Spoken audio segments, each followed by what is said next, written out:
আসসালামু আলাইকুম সবাই, কেমন আছো? এসিএস এফআরবি 25 ব্যাচে প্রাইভেট ব্যাচে ক্লাস নেওয়া হয়েছে। যদিও একটা অসময়ে আসা, কারণ এখনও এসিএস এফআরবির 25-এর প্রাইভেট ব্যাচে ক্লাস চলছে। আমাদের বুস্টার উইকে টানা এক সপ্তাহ ফ্রি ক্লাস নেওয়ার কথা। সো এরই প্রেক্ষিতে তোমাদের তোফায়েল হুজুর অলরেডি মুতুর ক্লাস নিয়েছে, রাইট? সো আজকে আমাকে কি একটা উদ্ভিদ বিজ্ঞানের ক্লাস দিয়েছে, উদ্ভিদ প্রজনন। সো মানব প্রজনন হলেও হয়তো বা ভালো হতো, অ্যান্ড উদ্ভিদের প্রজনন নিয়ে চলো আমরা একটু ক্লাস করব। তোমরা কেমন আছো সবাই জানাও। আমি জাস্ট কয়েক সেকেন্ড নিব ক্লাসটা আমার গ্রুপ পেজে শেয়ার করতে। ফ্রেন্ডদেরকে একটু মেনশন দাও। আমি শুধু একটা কথাই বলি, ইনশাআল্লাহ এই যে চ্যাপ্টারটা উদ্ভিদ বিজ্ঞান 10, আজ এবং পরশু দিন তুমি এই ক্লাসটা করো, বাংলাদেশের যে কোনো প্রতিযোগিতামূলক পরীক্ষায়, সেটা মেডিকেল হোক, ভার্সিটি হোক, যাই হোক, ইনশাআল্লাহ এর মধ্যেই তুমি কোথাও আটকাবা না, এটা আমার বিশ্বাস। আশা করি তোমরা বুঝতে পারবা। আমি একটু সময় নিয়ে নিচ্ছি। এর মধ্যে একটু বলো, বারবার আর তোমাদের সাথে কথাও বলবো না, কে কোত্থেকে আছো নাই কিছুই জিজ্ঞেস করব না। শুরুতে একটু জিজ্ঞেস করি, ফ্রেন্ডদেরকে একটু জানাও। খুব সুন্দর একটা ছোট্ট চ্যাপ্টার একজন বলেছে, আমরা আমরা উদ্ভিদ প্রজনন খুব একটা পছন্দ করি না, কিন্তু সবাই কিন্তু আমরা এই ফুল পছন্দ করি, রাইট? এই যে ফুল আমরা কাউকে দেই, কিন্তু আমরা কিন্তু এই ফুলের কি দেই বলো তো? এই যে ফুলের পাপড়িগুলো খুললেই কিন্তু আমরা পাবো সেই যে স্ত্রী প্রজনন তন্ত্র। হ্যাঁ, আমরা এটা ঠিকই পছন্দ করি, কিন্তু উদ্ভিদ প্রজনন ক্লাস করতে পছন্দ করি না। সো আশা করছি আমরা কিন্তু এই স্ত্রী পুরুষ এই প্রজনন তন্ত্রগুলোই কিন্তু দিয়ে দিই। খুবই চমৎকার চ্যাপ্টার, আমি বিশ্বাস রাখি তোমাদের মুখস্থ হয়ে যাবে, কথা দিচ্ছি। আমরা শুরু করব আজকে যে টপিকটা পড়ব। আমি কিন্তু তোমাদেরকে বইও দেখাবো, আমি আমার মতো করে পড়াবো। দেন বইয়ের কতগুলো হলো সেটা তোমাকে আমি ফাইনালি ক্লাস শেষে বলে দিব যে এগুলো এগুলো এগুলো এগুলো হয়েছে। আমি লিখে লিখে নোট করে আমার স্টাইলে সাজিয়ে গুছিয়ে পড়াবো। 2 দিন, বেশি টাইম লাগবে না। এই চ্যাপ্টার 2 দিনে শেষ হয়ে যাবে। সো আমি এখনো শেয়ার করতে পারি নাই, শেয়ার করে দিই, দাঁড়াও। চলো ইনশাল্লাহ, গ্রুপে ডান, গ্রুপে শেয়ার ডান, পেজে শেয়ার করে দিই। ওকে, ঠিক আছে। তাহলে সবাই হেডলাইন দাও, অধ্যায়টার নাম লেখো। উদ্ভিদ বিজ্ঞান 10ম অধ্যায়, শর্ট সিলেবাসের বাইরে এই ক্লাসটা কে করতে পারবে? যে কেউ, বিশেষ করে এইচএসসি 24, 25 এবং 26, যে কেউ এই ক্লাসটা করতে পারবে। আচ্ছা, প্রথমে আমরা পড়ব 2টা গ্যামেটোফাইট। এই চ্যাপ্টার বুঝতে গেলে আগে আমাকে পুং গ্যামেটোফাইট আর স্ত্রী গ্যামেটোফাইট বুঝতে হবে। তো আশা করি তোমরা সবাই হেডলাইন দিয়েছো। ঠিক আছে, সবাই তোমরা হেডলাইন দিয়ে দিয়েছো। তাহলে আমরা আজকে এই চ্যাপ্টারটা যখন আমরা শুরু করব, উদ্ভিদ প্রজনন, এই প্রজনন পড়তে গেলে আমাদের তো শুক্রাণু ডিম্বাণু লাগবে, আর শুক্রাণু ডিম্বাণুকে বলা হয় গ্যামেট, রাইট? এই গ্যামেট বানাবে যারা, এই গ্যামেট তৈরি হবে যেখানে, তাদেরকেই বলা হয় গ্যামেটোফাইট। সো আমরা প্রথমে শিখবো একটা উদ্ভিদের পুং গ্যামেটোফাইট বলতে আমরা কি বুঝি, স্ত্রী গ্যামেটোফাইট বলতে কি বুঝি। তো শুরুতে শুরুতে আমি একটা কথা দিয়েই শুরু করি, সেই বিখ্যাত কথা, সেটা হলো হাগা। খাতা শুরুই হলো এইটা দিয়ে, কারণ আমার ভাগে এই চ্যাপ্টার পড়েছে, আমার কিচ্ছু করার নাই। এই নো সাউন্ড,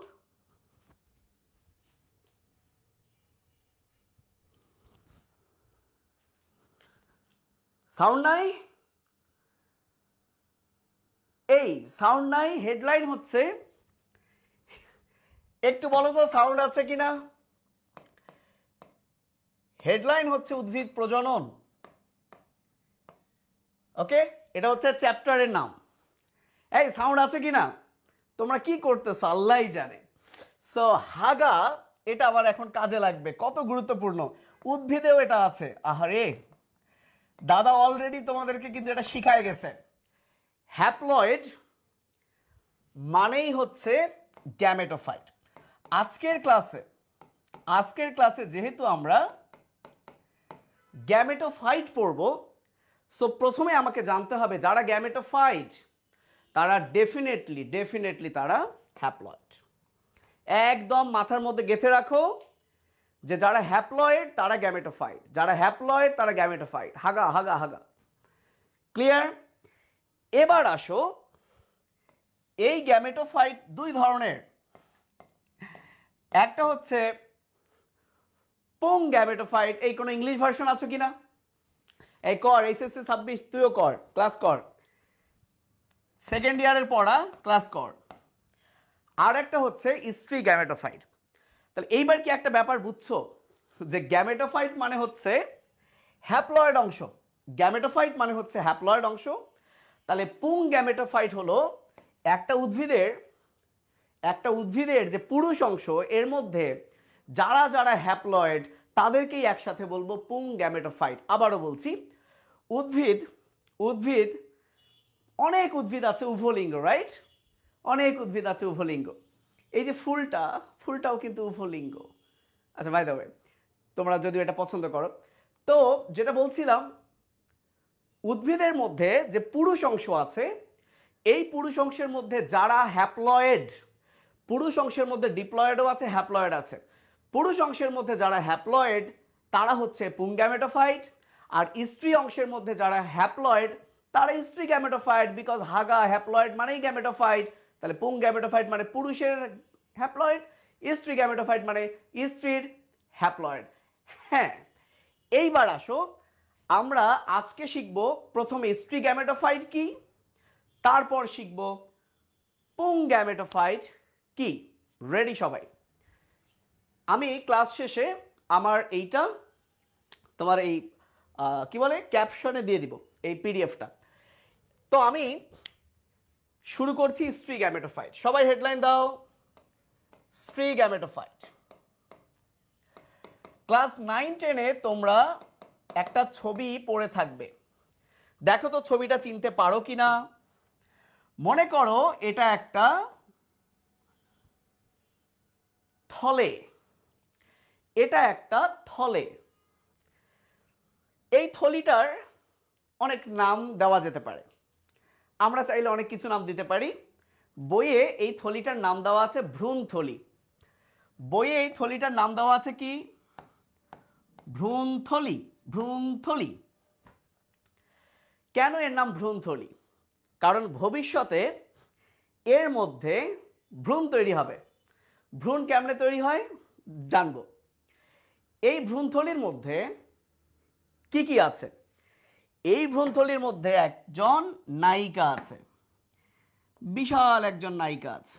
এই সেই নায়িকাটাকে বলা হয় ডিম্বাণু। নায়িকাটাকে কি বলা হয়? ডিম্বাণু। ডিম্বাণুর আমি আরো দুইটা নাম লিখে দিই।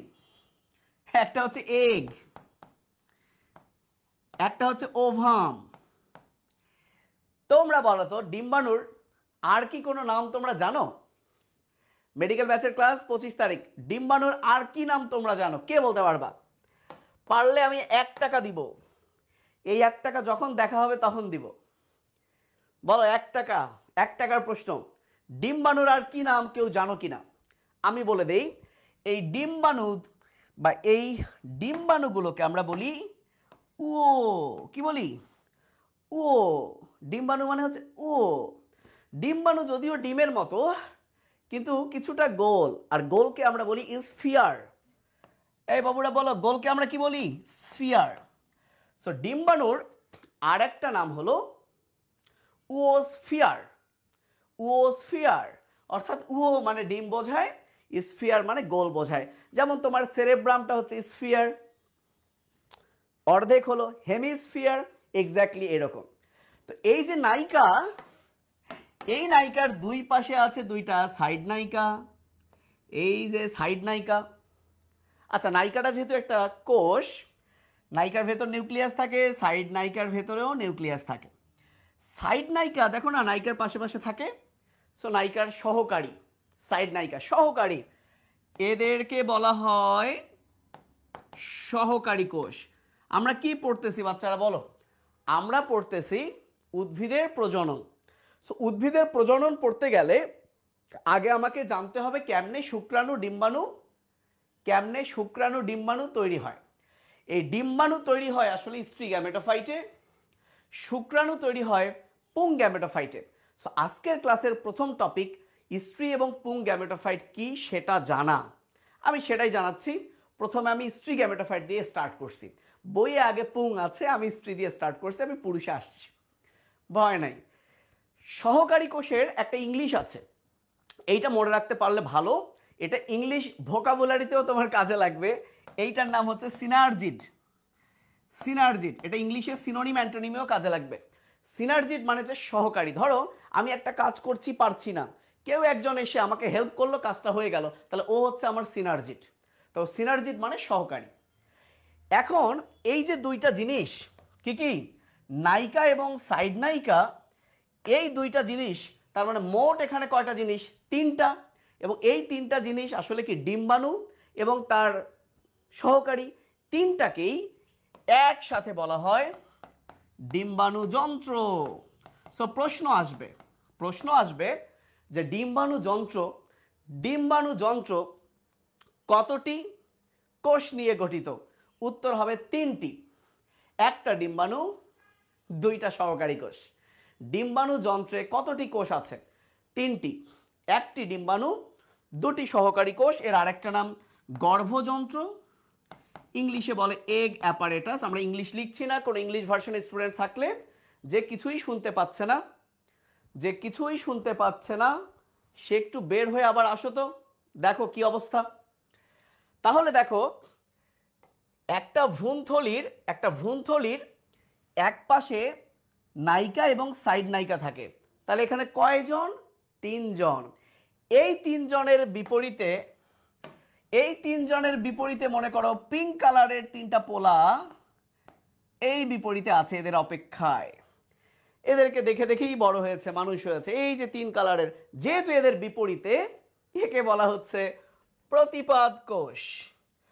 প্রতিপাদ কোষ, প্রতিপাদ কোষ কি নামের বল? প্রতিপাদ কোষ। সো প্রশ্ন হবে প্রতিপাদ কোষ কয়টা? প্রতিপাদ কোষ তিনটা। ওকে, এদিকে তিনজন, এদিকে তিনজন, মাঝখানে দুই পক্ষের দুই গার্ডিয়ান,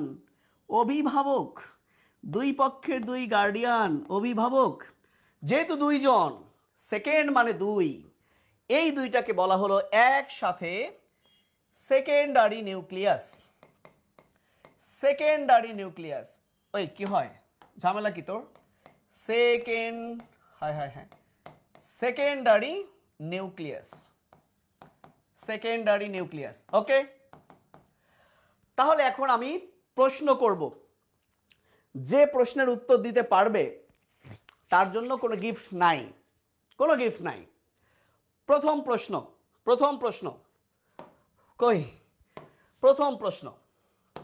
প্রশ্ন এক, তিনটা প্রশ্ন।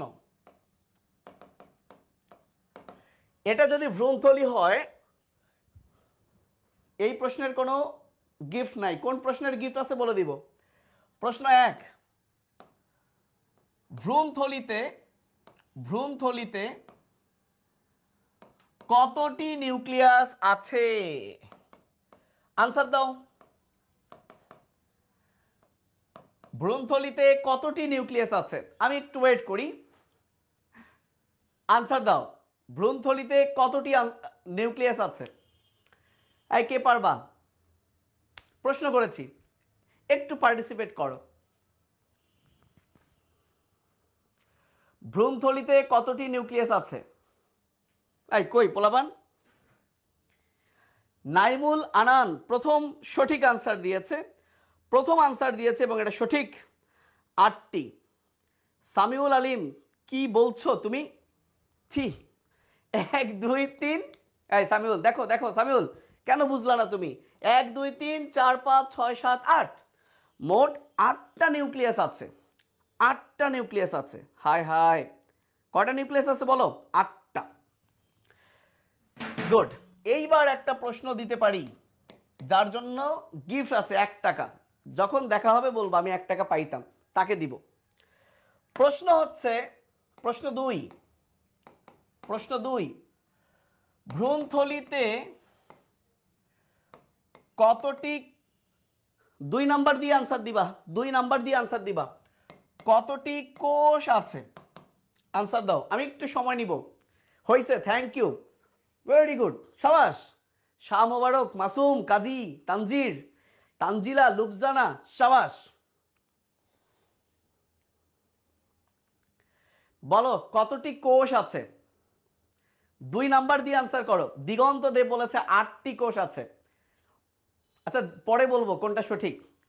নওয়াফ বলেছে 6টি কোষ আছে। কিশমিশ বলেছে 6টি আছে। আরে কিশমিশ। মুহিন বলেছে কয়টি? 8টি। কংগ্রাচুলেশনস, এখন পর্যন্ত কেউ পারে নাই। কংগ্রাচুলেশনস, আমার 1 টাকা বেঁচে গেল। 7টি কোষ আছে। চলেন, কেমনে 7টি? আর কোনো আনসার এলাও না, আনসার দিয়ে দিছি। এইবার তাকাও কেমনে 7টি। এই যে 2টা সেকেন্ডারি নিউক্লিয়াস যখন একসাথে হয়, এই যে দেখো, মনে করো এটা একটা নিউক্লিয়াস, এটা একটা নিউক্লিয়াস, তাহলে এটা একটা কোষ, এটা একটা কোষ। এই যে এটা হচ্ছে নিউক্লিয়াস, এটা নিউক্লিয়াস, তাহলে এটা একটা কোষ, এটা একটা কোষ। যখন এরা একসাথে হয় তখন এদের ওয়ালটা না ফিউজ হয়ে যায়। এদের ওয়াল ফিউজ হয়ে কোষ একটাই হয়। কোষ একটাই হয়, কিন্তু নিউক্লিয়াস 2টা। ফলে কি হয়ে গেল বলতো বাবুরা? এই যে গার্ডিয়ান, গার্ডিয়ান তো একদম ফিউজ হয়ে একটাই হয়ে গেছে। 2 পক্ষের গার্ডিয়ান, এনাদের মত আছে একসাথে হয়ে গেছে। তাহলে কোষ হয়ে গেল কয়টা? 1 2 3 4 5 6 7। ক্লিয়ার? তাহলে যদি বলে নিউক্লিয়াস কয়টি? 8। যদি বলে কোষ কয়টি? 7। যাও একটা সহজ প্রশ্ন করি, আবারও 1 টাকা, আবারও 1 টাকা। দেখো প্রশ্ন নাম্বার 3, ভ্রূণথলিতে কত ধরনের কোষ আছে? রেডি? 1 টাকা কে পায়? কে পারছে না? আমার 1 টাকা, আমি 1 টাকা দিব তোমাদের জন্য। আমি 1 টাকা রাইখা দিছি, বিশ্বাস হয় না? তোমাদের জন্য আমি 1 টাকা রেখে দিছি, বিশ্বাস হয় না কারো? দাঁড়াও আমি দেখাই। তোমরা ভাবছো আমি 1 টাকা দিতে পারবো কিনা? এই যে আমি পারবো, দেখো 1 টাকা দিতে পারবো। গোল্ডেন গোল্ডেন গোল্ডেন গোল্ডেন 1 টাকা তোমাকে দিব। চাইলে 5 পয়সাও দিব, 10 পয়সাও দিব, সো 1 টাকা দিব। এই বিরল টাকাগুলো দিব। যাও। আমার একটা শখ হচ্ছে অনেক আগের টাকা যদি পাই কালেকশন করে রাখি। এমা কি আনসার দিয়েছে আমি তো খেয়ালই করলাম না। কেউ কি 1 টাকা পাবা না? আচ্ছা থাক, পড়ায় আসো। কংগ্রাচুলেশনস এখন পর্যন্ত। এই শাহনাজ পারভিন, শাহনাজ পারভিনের আগে কেউ 4 বলছে কিনা, তাহলে সে সঠিক, নাহলে শাহনাজ পারভিন স্ক্রিনশট দিও। Very good. শাহনাজ পারভিনের সাথে কখনো দেখা হলে 1 টাকা চেয়ে নিবা। 4 সঠিক উত্তর ভাইয়া। এবার আমি বলেছি ধরন। ধরন মানে কি? দেখো প্রতিপাদ কোষ, প্রতিপাদ কোষ 3টা, কিন্তু সবাই তো একই রকমেরই, সবার নামই তো প্রতিপাদ কোষ। তাহলে এটা একটা ধরন। সেকেন্ডারি নিউক্লিয়াসের এই কোষটা একটা ধরন। 2 ডিম্বাণু, এটা আলাদা একটা ধরন। সহকারী কোষ 2টা, সেটা আরেকটা ধরন। Very very good. যে 4 বলেছে সে অসাধারণ, সে জিনিয়াস, সে বস আর কি। তাহলে দেখো এখান থেকে কিন্তু আমরা 3টা প্রশ্ন। তাহলে দেখো এই যে পুরো জিনিসটা ভাইয়া, এই যে পুরো জিনিসটা, এইটার নাম ভ্রূণথলি, এটার নাম ভ্রূণথলি। ভ্রূণথলির ভেতর কয়টি নিউক্লিয়াস, কয়টি কোষ, কয় ধরনের কোষ? পেরে গেছো? এখন এই যে পুরো ভ্রূণথলির মধ্যে তুমি যা দেখছো, সেটা কি মহিলাদের মানে মহিলা উদ্ভিদদের, এবং এই প্রত্যেকটা জিনিস হলো হ্যাপ্লয়েড। খুব ভালো করে শোনো, এই যে ভ্রূণথলিতে যা যা আছে সবগুলোই হচ্ছে মহিলাদের, এবং এটা প্রত্যেকেই হ্যাপ্লয়েড। প্রতিপাদ কোষ হ্যাপ্লয়েড, সেকেন্ডারি নিউক্লিয়াসের কোষগুলো প্রথমে হ্যাপ্লয়েডই ছিল, তারপর তো ফিউজ হয়েছে, বাট নিউক্লিয়াসগুলো হ্যাপ্লয়েড, কোষগুলো হ্যাপ্লয়েড ছিল।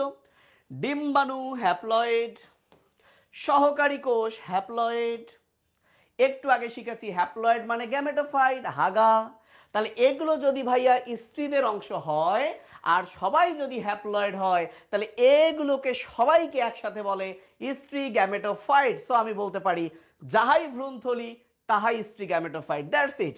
সো ভ্রূণথলি এই পুরোটার ভেতর যা আছে সবই যেহেতু হ্যাপ্লয়েড, আর হ্যাপ্লয়েড মানে গ্যামেটোফাইট, তাহলে যেহেতু স্ত্রীর অংশ, তাহলে ভ্রূণথলিরই অপর নাম হলো স্ত্রী গ্যামেটোফাইট। এইটুকু ক্লিয়ার কিনা আমারে বলো? স্ত্রী গ্যামেটোফাইট ক্লিয়ার কিনা পোলাপান? পরীক্ষা যদি কোশ্চেন আসে স্ত্রী গ্যামেটোফাইট এর অংশ নয় কোনটি, ভ্রূণথলির অংশ নয় কোনটি, তাহলে এই 4 ধরনের কোষের নামই থাকবে, বা মোটামুটি হ্যাঁ 1 2 3 4 ধরনের কোষ। এর বাইরে যদি অন্য কিছু আসে সেটাই অংশ নয়। সো আর একটা প্রশ্ন হইতে পারে কোনটি ভ্রূণথলি বা স্ত্রী গ্যামেটোফাইটের অংশ নয়। বুঝতে পারছো কেন এটাকে গ্যামেটোফাইট বলে? কারণ এটা সবাই হ্যাপ্লয়েড, এবং এর ভেতরেই কিন্তু গ্যামেট আছে বা গ্যামেট তৈরি হবে এখান থেকে, রাইট? এইটুকু যদি বুঝে ফেলো, এইবার আসো আমরা জানবো এই যে স্ত্রী গ্যামেটোফাইট এইটা আসলে কোথ থেকে তৈরি হয়। চলো, এই যে স্ত্রী গ্যামেটোফাইটটা আমরা দেখলাম, এইটা আসলে কোথ থেকে তৈরি হয় আমরা সেটা শিখব। রেডি সবাই? ওকে, প্রথমে আমরা একটা জিনিস লিখি এভাবে, লেখো সবাই লেখো, স্ত্রী রেণু এটা হ্যাপ্লয়েড, সেখান থেকেই মূলত তৈরি হয় স্ত্রী গ্যামেটোফাইট। এই ব্যাপারটা আমরা এখন একটু বুঝবো যে আসলে ঘটনা কি। খুব মনোযোগ দিবা। স্ত্রী রেণু থেকে আসলে তৈরি হয় স্ত্রী গ্যামেটোফাইট। প্রশ্ন হচ্ছে মানে কি, কিছুই বুঝলাম না, রাইট? ওকে, বুঝবা। তাহলে স্ত্রী গ্যামেটোফাইট এটাও কিন্তু হ্যাপ্লয়েড, স্ত্রী রেণু এটাও কিন্তু হ্যাপ্লয়েড। একটা জিনিস মাথায় রাখবা, রেণু অলওয়েজ হ্যাপ্লয়েড, এবং এই রেণু এই হ্যাপ্লয়েড জিনিসটা তৈরি হয় তার মাতৃকোষ থেকে। হ্যাপ্লয়েড জিনিসটা তৈরি হয় তার মাতৃকোষ থেকে, অর্থাৎ স্ত্রী রেণু তৈরি হবে কোত্থেকে? স্ত্রী রেণু মাতৃকোষ থেকে। তাহলে আমি যদি বলি পুং রেণু তৈরি হয় কোত্থেকে, তাহলে সবাই বলবে পুং রেণু মাতৃকোষ থেকে। এক্স্যাক্টলি, তোমরা সঠিক। তো ভাইয়া মাতৃকোষ নর্মালি যারা ডিপ্লয়েড জীব তাদের মাতৃকোষ অলওয়েজ কি হবে? ডিপ্লয়েড। কিন্তু রেণু তো হবে হ্যাপ্লয়েড। তাহলে ডিপ্লয়েড থেকে যদি হ্যাপ্লয়েড হয়, আমরা সবাই জানি এই বিভাজনটার নাম হবে মিওসিস। বলো, এই বিভাজনটার নাম কি হবে? মিওসিস। এখন আমরা জানি মিওসিস প্রক্রিয়ায় একটা স্ত্রী রেণু মাতৃকোষ থেকে 4টা স্ত্রী রেণু হয়, কারণ মিওসিস প্রক্রিয়ায় একটা কোষ বিভাজিত হয়ে 4টা কোষ হয়। তাহলে যখন উদ্ভিদের একটা স্ত্রী রেণু মাতৃকোষ থেকে 4টা স্ত্রী রেণু তৈরি হয়, সেই ছোটবেলায় পড়েছো 4টা স্ত্রী রেণু যদি তৈরি হয়, এর মধ্যে প্রথম 3টা, উপরের 3টা ইন্নালিল্লাহ নষ্ট হয়ে যায়, থাকে এই যে নিচের স্ত্রী রেণুটা থাকে। এই যে একটা স্ত্রী রেণু, সে এবার কি করে? সে এবার মাইটোসিস প্রক্রিয়ায় 2 ভাগে ভাগ হয়ে 2টা স্ত্রী রেণু করে। এটা আবার ভাগ হয়ে কি করে? এইটা মাইটোসিস প্রক্রিয়ায় 2টা, 9 10-এর পড়া, এইটা মাইটোসিস প্রক্রিয়ায় 2টা, কয়টা হলো? 4টা। এটা আবার ফাইনালি ভাগ হয়ে কি হয়? এই 2টা হয়ে যায় 4টা, নিচের 2টা হয়ে যায় 4টা। তারপর এরা গার্ডিয়ানকে পাঠায়, ওরাও গার্ডিয়ানকে পাঠায়, ফাইনালি এখানকার একজন এই গার্ডিয়ান ফিউজ হয়ে যায়, তৈরি হয়ে যায় গৌণ নিউক্লিয়াস। তিনটা থাকে উপরে আর নিচে থাকে তিনটা। এই যে দেখো ভ্রূণথলি তৈরি হলো, আলটিমেটলি ভ্রূণথলি তৈরি হলো একটা স্ত্রী রেণু থেকে। বলো, ভ্রূণথলি তৈরি হলো একটি স্ত্রী রেণু থেকে। সবাই বলো, এক মানে মনো, রেণু মানে স্পোর। তো যখন একটা স্পোর থেকে ভ্রূণথলি তৈরি হবে, এটাকে বলা হয় মনোস্পোরিক প্রক্রিয়া। বলো, খুব কঠিন? তাহলে ভ্রূণথলি তৈরির প্রক্রিয়া তিন ধরনের আছে। কয় ধরনের আছে? তিন ধরনের আছে। ওকে, এই তিন ধরনের মধ্যে যদি একটা স্ত্রী রেণু থেকে, এখান থেকে কিন্তু একটা কুইজ আছে, 1 টাকার কুইজ আবার, একটা স্ত্রী রেণু থেকে যদি ভ্রূণথলি তৈরি হয় তাকে বলে মনোস্পোরিক। কেন এর নাম মনোস্পোরিক? বিকজ মনো মানে এক, স্পোর মানে রেণু, একটা রেণু থেকে তৈরি হয়েছে, তার নাম কি? মনোস্পোরিক। এটাই হচ্ছে শতকরা 75 ভাগ উদ্ভিদে, শতকরা 75 ভাগ উদ্ভিদে এই প্রক্রিয়ায় কিন্তু স্ত্রী রেণু তৈরি হয়ে যায়। কিন্তু কখনো কখনো অঘটন ঘটতে পারে, অঘটন ঘটতে পারে। কি অঘটন ঘটতে পারে? কি অঘটন ঘটতে পারে? নর্মালি 4টা স্ত্রী রেণুর মধ্যে 3টা নষ্ট হয়, একটা থাকে। কিন্তু কখনো কখনো কি হতে পারে, আমরা যদি একটু অপর পেজে যাই, কখনো কখনো যেটা ঘটতে পারে সেটা হলো 2টা নষ্ট হয়ে যেতে পারে, 2টা নষ্ট হয়ে যেতে পারে। তাহলে থাকলো কয়টা? 2টা। এই 2টা থেকে এরপরে কয়টা হবে? 4টা। 4টা থেকে এরপরে কয়টা হবে? 8টা। তাহলে যখন 2টা থেকে তৈরি হবে তখন এটাকে আমরা বলবো বাইস্পোরিক। বাইস্পোরিক। বলো, বাই মানে কি? 2। তাহলে যখন 2টা স্ত্রী রেণু থেকে ভ্রূণথলি তৈরি হবে তার নাম কি হবে? বাইস্পোরিক। এইবার তোমরা একটু কমেন্টে জানিয়ে দাও একটা হলে মনোস্পোরিক, 2টা হলে বাইস্পোরিক, তাহলে এরপরে কি হবে? মনোস্পোরিক, বাইস্পোরিক, মনো হলো বাই হলো, এরপরে কি হবে ছেলে পেলে? এরপরে কি হবে একটু কমেন্টে জানিয়ে দাও। এরপরেরটা কি হবে? ধুমধাম জানিয়ে দাও, এরপরেরটা কি হবে? দেখি কে কে বলে, কে পারে দেখি। তাহলে বলো তো, যদি এমন হয় 4টার মধ্যে একটা নষ্ট হয়েছে, একটা নষ্ট হয়েছে, আছে কয়টা? 3টা। মনে করো আছে কয়টা? 3টা। তাহলে কি নাম হবে? অনেকেই বলেছে ট্রাইস্পোরিক। খেয়াল করো তো, যদি 3টা থাকে, 3টা এরপরে ডাবল হয়ে কয়টা হবে? 6টা। 6টা ডাবল হয়ে কয়টা হবে? 6টা ডাবল হয়ে হবে 12টা। আচ্ছা, তুমি বলো তো, ভ্রূণথলিতে কয়টা নিউক্লিয়াস থাকে? 8টা। তাহলে 3টা থেকে যদি ভ্রূণথলি তৈরি হয় তাহলে তো নিউক্লিয়াস হয়ে গেল 12টা। এই 12 নিউক্লিয়াস বিশিষ্ট ভ্রূণথলি তো নাই। এ কারণে ট্রাইস্পোরিক বলে কিছু নাই। এ কারণে তোরা যারা বলছিস ট্রাইস্পোরিক নাই, মনো আছে, বাই আছে, ট্রাই কেন নাই বোঝা গেছে? কারণ ট্রাইস্পোরিক, 3টা স্পোর থেকে যদি ভ্রূণথলি তৈরি হয় তাহলে 8 নিউক্লিয়াস হতে পারবে না।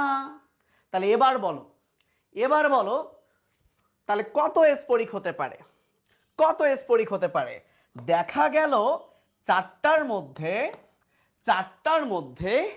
একটাও নষ্ট হয় নাই। তো যদি 4টার মধ্যে একটাও নষ্ট না হয় তাহলে কি হবে? এই 4টা থেকে সরাসরি কয়টা হবে? 4টা থেকে সরাসরি 8টা হবে।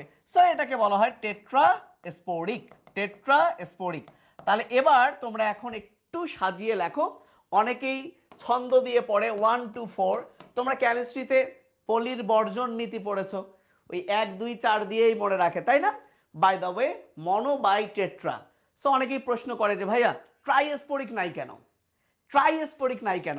তার প্রমাণটা দিয়েছি। এখন আমরা সাজিয়ে লিখব। এতক্ষণ বোঝালাম, এখন একটু সাজিয়ে লিখি। তাহলে লেখো ভ্রূণথলির প্রকারভেদ, স্ত্রীরেণু, মাইটোসিস। সবাই লেখো ভ্রূণথলির প্রকারভেদ, স্ত্রীরেণু, মাইটোসিস। তাহলে মনে রাখবা ভ্রূণথলির প্রকারভেদ হলো 1 2 4। 1 মানে হচ্ছে মনোস্পোরিক, যেখানে একটি স্ত্রীরেণু ইউজ হয়। 2 মানে হচ্ছে বাইস্পোরিক, যেখানে 2টি স্ত্রীরেণু ইউজ হয়। 3 মানে হচ্ছে, সরি 3 তো নাই, 4 মানে হচ্ছে টেট্রাস্পোরিক,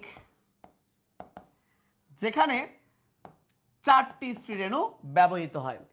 এইবার তোমাদের জন্য কুইজ, দেখি কে পারে, কে বস, কে পারে। একটু চালাক হলে পারবা। এই ক্লাসে পুরো চ্যাপ্টার শেষ হবে ইনশাল্লাহ। এই ক্লাসে না, আজকের এবং নেক্সট ক্লাসে এই চ্যাপ্টার তামা হবে। আমি যতটুকু পড়াচ্ছি এর বাইরে আর কিছু পড়তে হবে না ইনশাল্লাহ। প্রশ্ন হলো, মনস্পরিক প্রক্রিয়া যখন ভ্রূণথলি তৈরি হয়, মনস্পরিক প্রক্রিয়া যখন ভ্রূণথলি তৈরি হয় তখন কতবার মাইটোসিস লাগে? প্রশ্ন হলো তখন কতবার মাইটোসিস লাগে। আমি তোমাদের কাছে 30 সেকেন্ড সময় চাচ্ছি, আমি একটু ওইখানে যাব, তোমরা কমেন্ট করতে থাকো। 30 সেকেন্ড।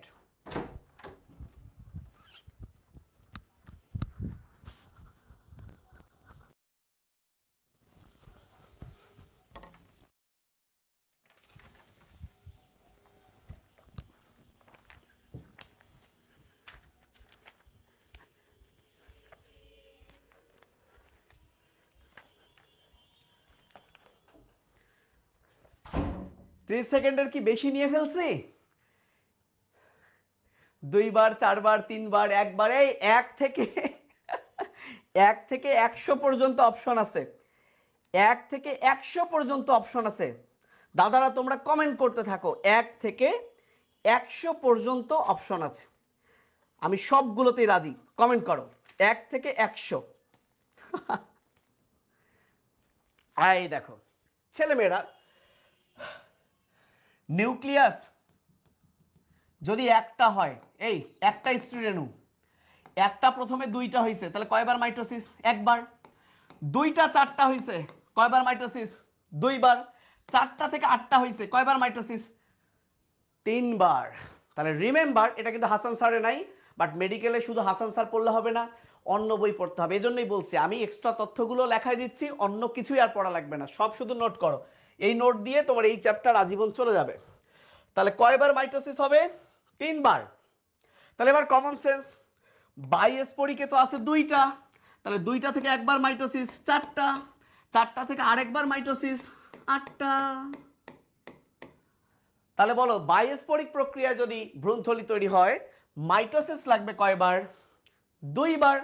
তাহলে বলো টেট্রাস্পোরিক প্রক্রিয়া যদি ভ্রূণথলি তৈরি হয়, তাহলে টেট্রা মানে 4, 4 একবার ভাগ হয়ে 4 কি হবে? কই রে, 4 একবার ভাগ হয়ে 8 বার হবে। তাহলে টেট্রাস্পোরিক প্রক্রিয়ায় কতটি মাইটোসিস লাগবে? উত্তর 1। নরমালি না বুঝলে সবাই ভুল করবে। যদি বলে টেট্রাস্পোরিক প্রক্রিয়ায় ভ্রূণথলি তৈরিতে কতবার মাইটোসিস লাগবে? 1 বার। অনেকেই টেট্রা দেখে 4 দাগাবে, কি কি যে করবে তোমাকে বুঝতে হবে। আশা করি তোমরা বুঝছো।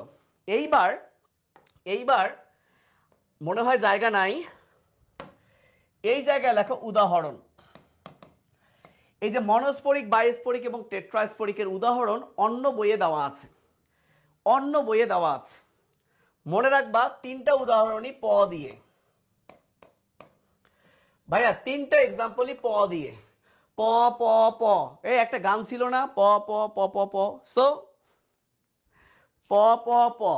প্রথম পতে লেখো পানি মরিচ, পানি মরিচ।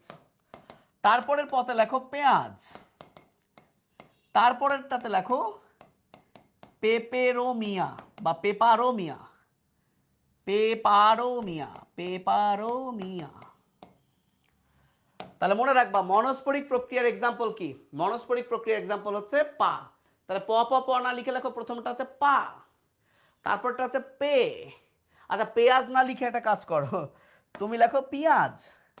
এই তুমি লেখো পিঁয়াজ। তাহলে প্রথমটা হচ্ছে পা, তারপরটা হচ্ছে পি, তারপরটা হচ্ছে পে। বলো পা পি পে। মনোবাইটেট্রা পা পি পে, মনোবাইটেট্রা পা পি পে। ক্লিয়ার? আর কয়টা মাইটোসিস? Common sense. কয়টা মাইটোসিস? Common sense. ওকে, তাহলে দেখো একদম সাজানো গোছানো হলো। এইবার দেখবো তোমার বুদ্ধি কতটুকু, দেখি কে পারে। মনস্পরিক প্রক্রিয়ার একটা অপর নাম দেওয়া হয়েছে। মনস্পরিক প্রক্রিয়ার অপর নাম হলো পলিগোনাম। আমাকে বলতে হবে মনো মানে তো এক, তাহলে মনস্পরিকের অপর নামে কেন পলি আপার নাম আছে? কে বলতে পারবা? কার নলেজ ভালো? হ্যাঁ পাপি পে, পাপি পে, ভেরি গুড। 1 2 4 পাপি পে, 1 2 4 পাপি পে, মুখস্থ করে ফেলো। 1 2 4 পাপি পে। বইয়ের কত পেজ আসতেছি আগে আমারে পড়াইতে দাও, দেন আমি বই দেখাচ্ছি বইয়ের কত কিছু হয়ে গেল। বলো মনো মানে তো এক, এর অপর নামে পলি লেখা কেন ভাইয়া? কে পারবা? এর অপর নামে পলি লেখা কেন? অনেকেই ভাবে প্রক্রিয়ার নাম মনস্পরিক, তাহলে মনোগোনাম হইতে পারতো, পলি কেন? পলি মানে তো অনেক। সবার উদ্দেশ্যে বলি পলি মানে অনেক, এখানে ওই অনেক সেন্সে পলিটা ইউজ হয় নাই। এই পুরো পলিগোনাম হলো একটা উদ্ভিদের নাম। সর্বপ্রথম পলিগোনাম উদ্ভিদে, সর্বপ্রথম পলিগোনাম উদ্ভিদে এই প্রক্রিয়া আবিষ্কার হয়েছে, তাই মনস্পরিক প্রক্রিয়ার অপর নাম হচ্ছে পলিগোনাম। তাই মনস্পরিক প্রক্রিয়ার অপর নাম হচ্ছে পলিগোনাম। না মিওসিস অনেকবার হয়েছে তাই না। তাহলে বুঝতে পারছো মনস্পরিকের অপর নাম পলিগোনাম কেন? এই পলি মানে যে অনেক, ওই সেন্সে অনেক এখানে ব্যবহৃত হয়নি। পলিগোনাম একটা উদ্ভিদের নাম, সর্বপ্রথম পলিগোনাম উদ্ভিদে মনস্পরিক প্রক্রিয়া আবিষ্কার হয়েছে, তাই এর অপর নাম হচ্ছে পলিগোনাম। ক্লিয়ার এতটুকু? এইবার আসো, এইবার আমরা আবার একটু ভ্রূণথলিটার দিকে আঁকি। এইটা ছিল ভ্রূণথলি, মনে আছে ছবিটা? এটা ভ্রূণথলি, নায়িকা, সাইড নায়িকা, তিনজনের বিপরীতে তিনটা পোলা, মাঝখানে দুই পক্ষের গার্ডিয়ান। এবার আমরা এই ভ্রূণথলিটার থেকে এটাকে আমরা ডিম্বক বানাবো। পোলাপান খুব রেডি? এবার আমরা ডিম্বক বানাবো। কি বানাবো? ডিম্বক। এই যে ভ্রূণথলি, যখন এর মধ্যে ভ্রূণ তৈরি হবে, ভ্রূণ তৈরি হবে, ভ্রূণ, তখন এই ভ্রূণটাকে তো পুষ্টি দেওয়া লাগবে। ভ্রূণটাকে পুষ্টি দেওয়ার জন্য এর চারদিকে তৈরি হয় ভ্রূণ পোষক টিস্যু। বলেন এটার নাম কি? এটার নাম হচ্ছে ভ্রূণ পোষক টিস্যু। আবারও বলছি, তাহলে ভ্রূণ পোষক টিস্যু কি জিনিস? যে ভ্রূণকে পুষবে, যে ভ্রূণকে পুষ্টি দিবে। অর্থাৎ এই ভ্রূণথলির মধ্যে যখন ভ্রূণ তৈরি হবে, ভ্রূণ মানে ওই উদ্ভিদের একদম ছোট অংশটা, তাই না? জাইগোটের পরের অংশটাই তো ভ্রূণ। তো যখন নিষেক হবে এরপরে জাইগোট হবে, জাইগোটের পরের অংশটা ভ্রূণ। সো এখানে কেন নিষেক হবে? এখানে তো নায়িকা আছে, ডিম্বাণু আছে, নিষেক তো এখানেই হবে। আচ্ছা, তো এই ভ্রূণ যখন তৈরি হবে তাকে পুষ্টি দেওয়ার জন্য আছে ভ্রূণ পোষক টিস্যু। জেনে রাখা ভালো এর অপর নাম নিউসেলাস। এটা বাসায় মুখস্থ করো, আগে বাংলাটা মনে রাখো, ভ্রূণ পোষক টিস্যু। ওকে, এখন এই যে ভ্রূণ পোষক টিস্যুর চারপাশে, এই যে ভ্রূণ পোষক টিস্যুর চারপাশে কি আছে লক্ষ্য করো সবাই। আমি একটা অন্য কালার দেই। এটা হচ্ছে অন্তত্বক, এটা হলো বহিত্বক। ভালো করে বোঝো, এটা হলো অন্তত্বক, এটা হলো বহিত্বক। এই বহিত্বকটাকেই বাড়িয়ে দিয়ে আমি বানিয়ে ফেললাম ডিম্বক। হয়ে গেল ডিম্বক, হয়ে গেল ডিম্বক। হ্যাঁ, উপরের তিনটা ভিলেন, ওদের একটা খুব মজার, ওরা আত্মহত্যা করবে কিভাবে আমরা একটু পরেই দেখব। বেচারাগুলো খুব কষ্ট, আহারে। নায়ক চলে আসবে তো একটু পর, ওয়েট করো। আচ্ছা এই পলাপান, তাহলে দেখছো এটা কার চিত্র? তোমার পরীক্ষায় চিত্র আঁকা লাগবে না, কারণ তোমার তো রিটেন নাই, কিন্তু ছবিটা বুঝলে তোমার অনেক কিছুই হবে। তাহলে এটা কার চিত্র? এইটা হলো একটা আদর্শ ডিম্বকের চিত্র। এখন এই ডিম্বকের কি কি অংশ আছে ঝটপট আমরা লিখে ফেলি। দেখো ছেলেমেয়েরা, এই যে অংশটা, এই অংশটাকে বলা হয় ডিম্বক মূল। ডিম্বকের এটা হচ্ছে মূল। প্রশ্ন হলো ভাইয়া মূল তো নিচে থাকে, উপরে কেন? কারণ নিচে চলে আসে ফুটো, ছিদ্র, এটাকে বলে ডিম্বক ছিদ্র। ডিম্বক ছিদ্র। আচ্ছা, ইংলিশগুলো আমি পাশে লিখে দিচ্ছি, ইংলিশগুলো আজকে মনে না থাকলেও নেক্সট ক্লাসে আসার আগে মুখস্থ করবা। ডিম্বক মূলের ইংলিশ হচ্ছে ক্যালাজা, আর ডিম্বক ছিদ্রের ইংলিশ হচ্ছে মাইক্রোপাইল। ডিম্বক ছিদ্রের ইংলিশ হচ্ছে মাইক্রোপাইল। পড়া এখানেই হয়ে যাচ্ছে, ওকে, এখানেই হয়ে যাবে। তারপর দেখবো যে বইয়ের কতগুলো হয়েছে, আমরা বই বের করে ঘ্যাচাং ঘ্যাচাং করে কেটে দিব, আর বই পড়া লাগবে না। এইবার আসো, এইবার আসো, এই জিনিসটা ডিম্বক বহিতক। ডিম্বক বহিতক, সবাই বলো বহি মানে কি? এক্সো, এক্সো থেকে এর নাম এক্সাইন। আর এই ভেতরেরটা, এই যে ভেতরেরটা হলো ডিম্বক অন্ততক। অন্ততক মানে কি? ইন মানে ভেতরে, এটাকে বলে ইনটাইন। দেখো বাইরে বহিতক, এক্সো মানে বাইরে, এক্সাইন, ভেতরে অন্ততক, ইন মানে অন্ত, ইনটাইন। বাকি রইল এই জিনিসটা, এই জিনিসটাকে বলা হয় ডিম্বক নাভি, আর এই জিনিসটাকে বলা হয় ডিম্বক নাড়ি। এদেরও ইংলিশ আছে। ডিম্বক নাড়িকে বলা হয় ফিউনিকুলাস, আর ডিম্বক নাভিকে বলে হাইলাম। বাসায় মুখস্থ করবা, আজকে বাংলাটা মনে রাখো, আজকে বাংলাটা মনে রাখো। এবং এখানে তোমরা যা দেখছো ভাইয়া, এখানে তোমরা যা দেখছো এগুলো সব ডিপ্লয়েড, এগুলো সব ডিপ্লয়েড।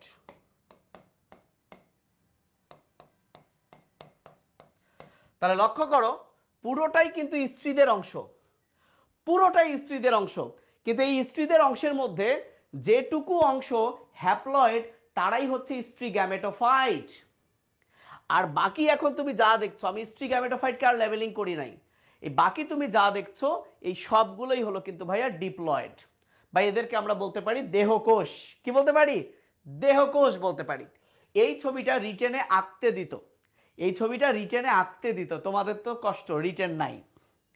এখন মেডিকেল ভর্তি পরীক্ষায় আমি যদি, আল্লাহ যদি চাহেন, দেখা গেল এখন একটা বলবো এটাই চলে আসতে পারে, এই চ্যাপ্টার থেকে 3টা জায়গা আছে মেডিকেলের জন্য আসবেই, তার মধ্যে একটা জায়গা হলো এই ডিম্বকের প্রকারভেদ।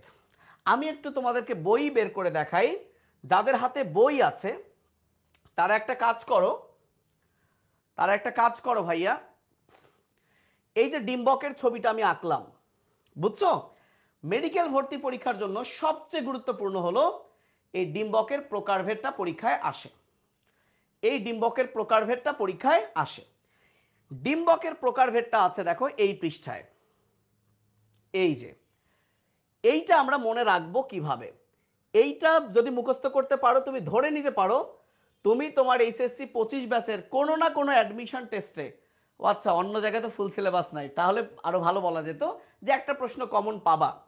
লক্ষ্য করো আমি যে ডিম্বকটা এঁকেছি সেই ডিম্বকটা কিন্তু এইটা, এই ডিম্বকের মুখ ছিদ্রটা কিন্তু নিচে। দেখো তো আমি যে ডিম্বকটা এঁকেছি তার মুখ ছিদ্রটা কি নিচে না? ভাইয়া মুখ ছিদ্র যদি নিচে হয়, মুখ ছিদ্র যদি নিচে হয়, তাহলে এই ডিম্বকটাকে আমরা কি নামে ডাকতে পারি? আমরা কিন্তু এই ডিম্বকটাকে ডাকতে পারি, লেখো ডিম্বকের প্রকারভেদ, খাতায় লেখো এবং পাশে লেখো 100%। ইনশাআল্লাহ, আল্লাহ চাহেন তো এটা চলে আসবে পরীক্ষায়। ডিম্বকের প্রকারভেদ 100% পড়া। এই ডিম্বকের প্রকারভেদ আছে, নাম্বার 1 হলো অধোমুখী। ছেলেমেয়েরা দেখো তো অধোমুখী মানে কি? নাম শুনেই বুঝতেছো না, মুখ, মুখ কই আছে? নিচের দিকে। দেখো তো মুখ মানে কি? যে ছিদ্র, ছিদ্রটা নিচের দিকে, তাহলে এটা কি অধোমুখী না? এই অধোমুখীকে আমরা আরেকটা বাংলায় কি বলতে পারি? নিম্নমুখী বলতে পারি। তো এখন তোমাদের বইয়ে অধোমুখী ডিম্বকের, অধোমুখী ডিম্বকের কি আছে? নাম আছে। এই যে অধোমুখী ডিম্বক, এর দেখো কিছু উদাহরণ আছে, এইগুলো পরীক্ষার জন্য ইম্পর্টেন্ট। মনে রাখবো কিভাবে? ওয়েট করো। তাহলে ঊর্ধ্বমুখী মানে কি? ছবি দেখে বলো তো কোনটা ঊর্ধ্বমুখী? একাডেমিক থাকলে এগুলো উদ্দীপকে থাকতো। দেখো তো মুখ উপরে না, তাহলে আমরা কিন্তু এটা আঁকছি কারণ এটাই হলো আদর্শ ডিম্বক, এটাই হলো আদর্শ ডিম্বক। ঠিক আছে, তাহলে মুখ যদি এবার উপরে থাকে সেটার নাম কি? ঊর্ধ্বমুখী। মুখ যদি পার্শ্বে থাকে তার নাম পার্শ্বমুখী। মুখ যদি বাঁকা করে থাকে তার নাম বক্রমুখী। এখন এইগুলোর এক্সাম্পল আমরা মনে রাখবো কিভাবে? দেখো খুব মজার বিষয়, ঊর্ধ্বমুখীর এক্সাম্পলে কি আছে দেখো তো, বিষ আছে, বিষ কাটালি। পান আছে, পান আছে, তাই না? গোলমরিচ আছে, আবার বিষ কাটালেরই অপর নাম পানি মরিচ। তো এখন একটা জিনিস চিন্তা করো যে কোনো একটা পোলা কি করছে? বিষ পান করছে। বিষ পান করে সে কই চলে গেছে বলো তো? আল্লাহর কাছে চলে গেছে না, ঊর্ধ্বে চলে গেছে। তাহলে বলো আমার সাথে সাথে বলো, পোলা পান বলো, আমি লিখে দিচ্ছি, বলো বিষ পানে, বিষ পানে, এই যে পান আবার এখানেও আছে, পানে ঊর্ধ্বে গেল। প্রশ্ন হলো বিষ পানে কে ঊর্ধ্বে গেল? বিষ পানে কে ঊর্ধ্বে গেল? ভালো লোক না অধম লোক? অধম, এটা তার উত্তম কাজ না। তাহলে বলো বিষ পানে ঊর্ধ্বে গেল। এই ঊর্ধ্বটাকে রাখলাম কেন? পরে যাতে মনে থাকে এটা ঊর্ধ্বমুখীর এক্সাম্পল। বিষ পানে ঊর্ধ্বে গেল অধম ছেলে, অধম ছেলে, ছেলের নাম কি? ছেলের নাম ঋষি। তাহলে বলো বিষ পানে ঊর্ধ্বে গেল অধম ছেলে ঋষি। আমরা লিখে ফেলি, আমরা লিখে ফেলি। আগে 2 নাম্বার লেখো, ঊর্ধ্বমুখী, ঊর্ধ্বমুখী। তাহলে আমি কি লিখলাম? ঊর্ধ্বমুখীর এখানে লিখবা, ঊর্ধ্বমুখীর এখানে লিখবা বিষ পানে ঊর্ধ্বে গেল অধম ছেলে ঋষি। এইটুকু মনে রাখো ভাই, তাহলে আর দেখবা সব হয়ে গেছে। বলো নিচ থেকে পড়ো, বিষ পানে ঊর্ধ্বে গেল অধম ছেলে ঋষি। বলো বিষ পানে ঊর্ধ্বে গেল অধম ছেলে ঋষি। আবার বলো বিষ পানে ঊর্ধ্বে গেল অধম ছেলে ঋষি। তাহলে বিষতে কি? ঝটপট যদি আমি লিখি, বিষতে হচ্ছে বিষ কাটালি। কইরে বিষ কাটালি? বিষ কাটালি। এর অপর নাম পানি মরিচ। পানতে পান, ঊর্ধ্বতে ঊর্ধ্বমুখী, গেলতে গোলমরিচ। আচ্ছা এবার আসো অধম। অধতে অধমুখী, মতে হলো মটর। এটা কিন্তু এই বইয়ে নাই, এই মটর কথাটা এই বইয়ে নাই, কিন্তু এটা অন্য বইয়ে আছে। আমি সব বই মিলে একসাথে পড়াচ্ছি। ছেলেতে হচ্ছে ছোলা, তোমার আর এক্সট্রা বই লাগবে না। রেতে হচ্ছে রেডি, শীতে হচ্ছে শিম। তাহলে এই দুইটা মুখস্থ করো, আসবেই পরীক্ষায়। বলো বারবার বলো, বিষ পানে ঊর্ধ্বে গেল অধম ছেলে ঋষি। বলো বিষ পানে ঊর্ধ্বে গেল অধম ছেলে ঋষি। এখন বাকি আছে কয়টা? বাকি আছে আরো 2টা। Okay fine. তো সেই 2টা আমরা মনে রাখবো কিভাবে? একটা মনে রাখলেই বাকিটা, বাকিটা না জানলেও চলবে। সেটা হচ্ছে দেখো পার্শ্বমুখী। ছেলেমেয়েরা পার্শ্বমুখী, তাহলে আমার সাথে বলো পাশে খুদে পপি। তোমাকে যদি বলা হয় এই তোর পাশে কে, তুমি বলো পাশে খুদে পপি। বলো পাশে কে? পাশে হচ্ছে খুদে পপি, খুদে পপি। বল পাশে কে? খুদে পপি। আবার বলো পাশে কে? খুদে পপি। So number 3 পার্শ্বমুখী, পার্শ্বমুখী। তাই পার্শ্বমুখীটা মনে রাখো, পাশে খুদে পপি। অর্থাৎ অর্থাৎ যেটা দাঁড়ালো পাশে মানে হচ্ছে পার্শ্বমুখী,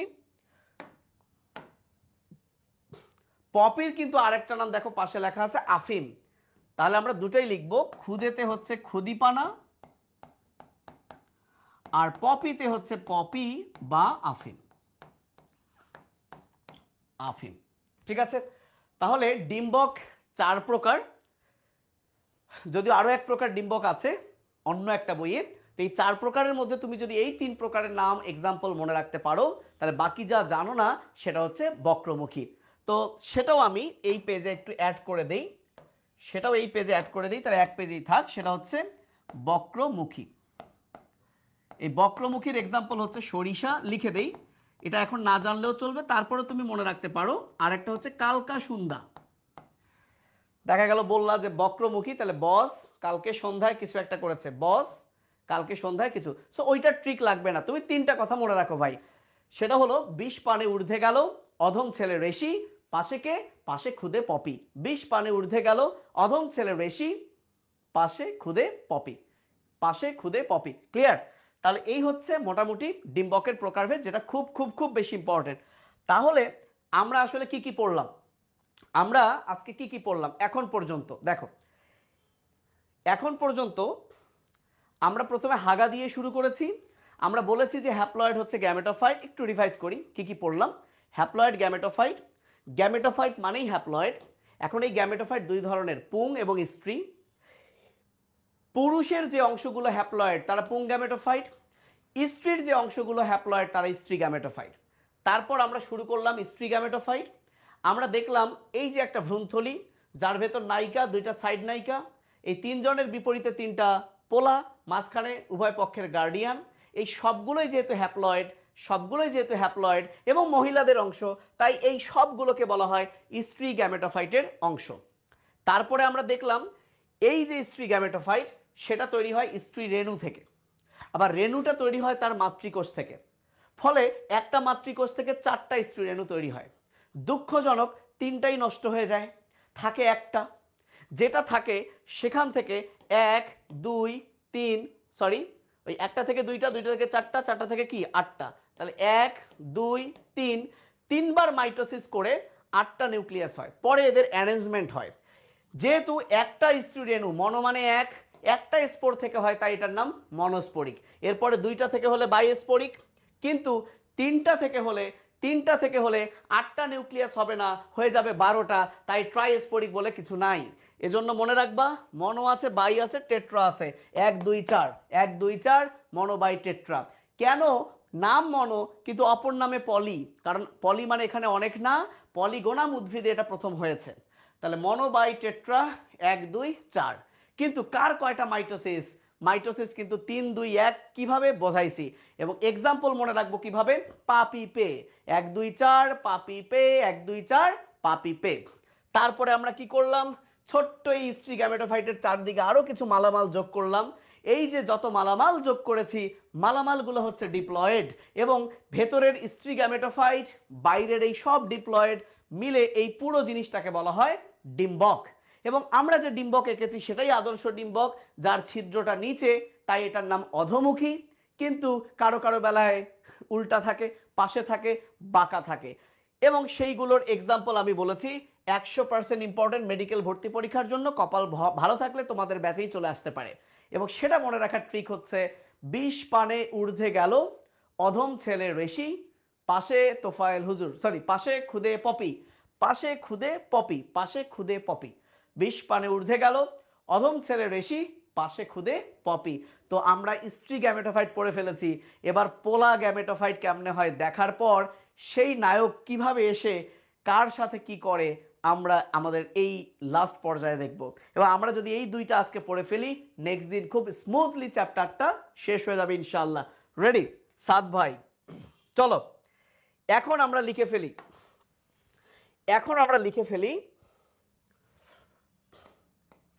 পরাগ রেণু। আচ্ছা, আমরা লিখে ফেলি পুং গ্যামেটোফাইট,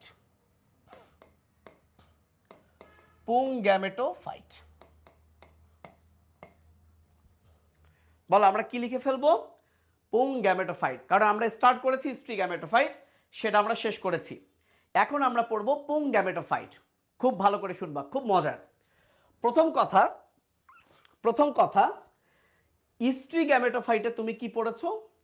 স্ত্রী গ্যামেটোফাইটে তুমি পড়েছো স্ত্রী রেণু, সেটা আবার আসে মাতৃকোষ থেকে, বলো পড়েছো না? একই রকম ভাবে পুং গ্যামেটোফাইটে তুমি পড়বা পুং রেণু, বাট প্লিজ একটু পুং রেণু না বলে এটাকেই তুমি বলো পরাগ রেণু। বলো পরাগ রেণু, বলো বলো বলো পরাগ রেণু। তাহলে বাম পাশে একটু ফাঁকা রাখো।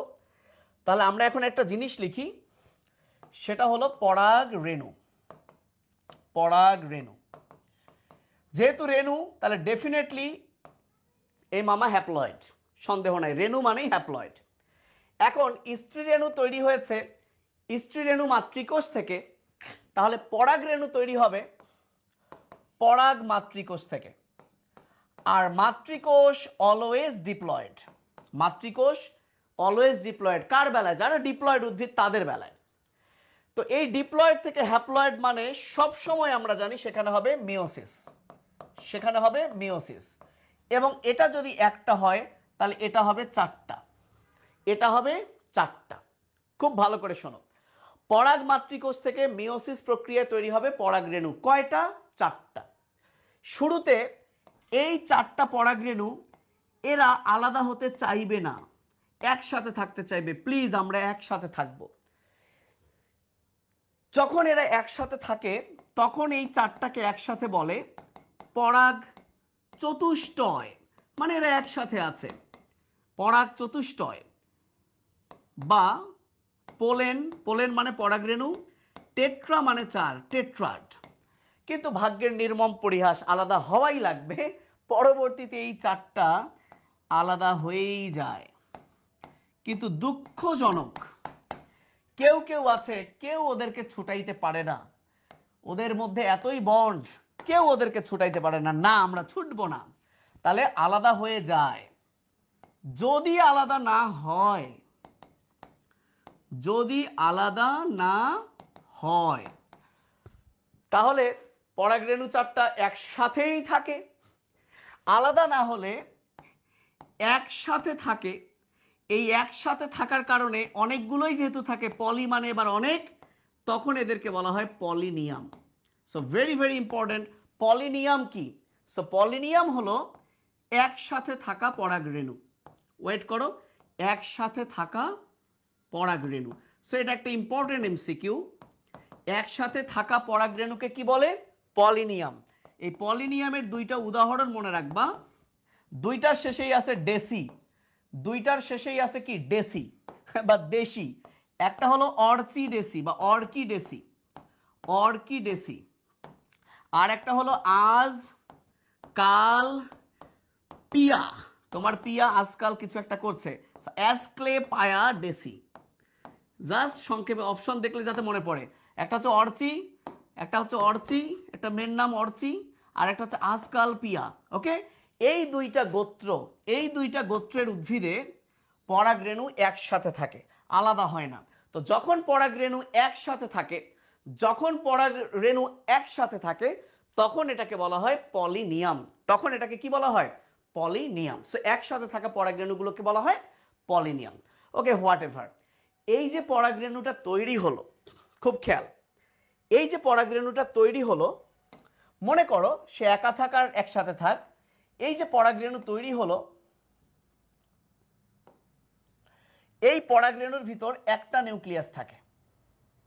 তাহলে এই পরাগরেণুতে এক দিয়ে কয়েকটা কথা মনে রাখি, এক দিয়ে আমরা কয়েকটা কথা মনে রাখি। এক, নিউক্লিয়াস,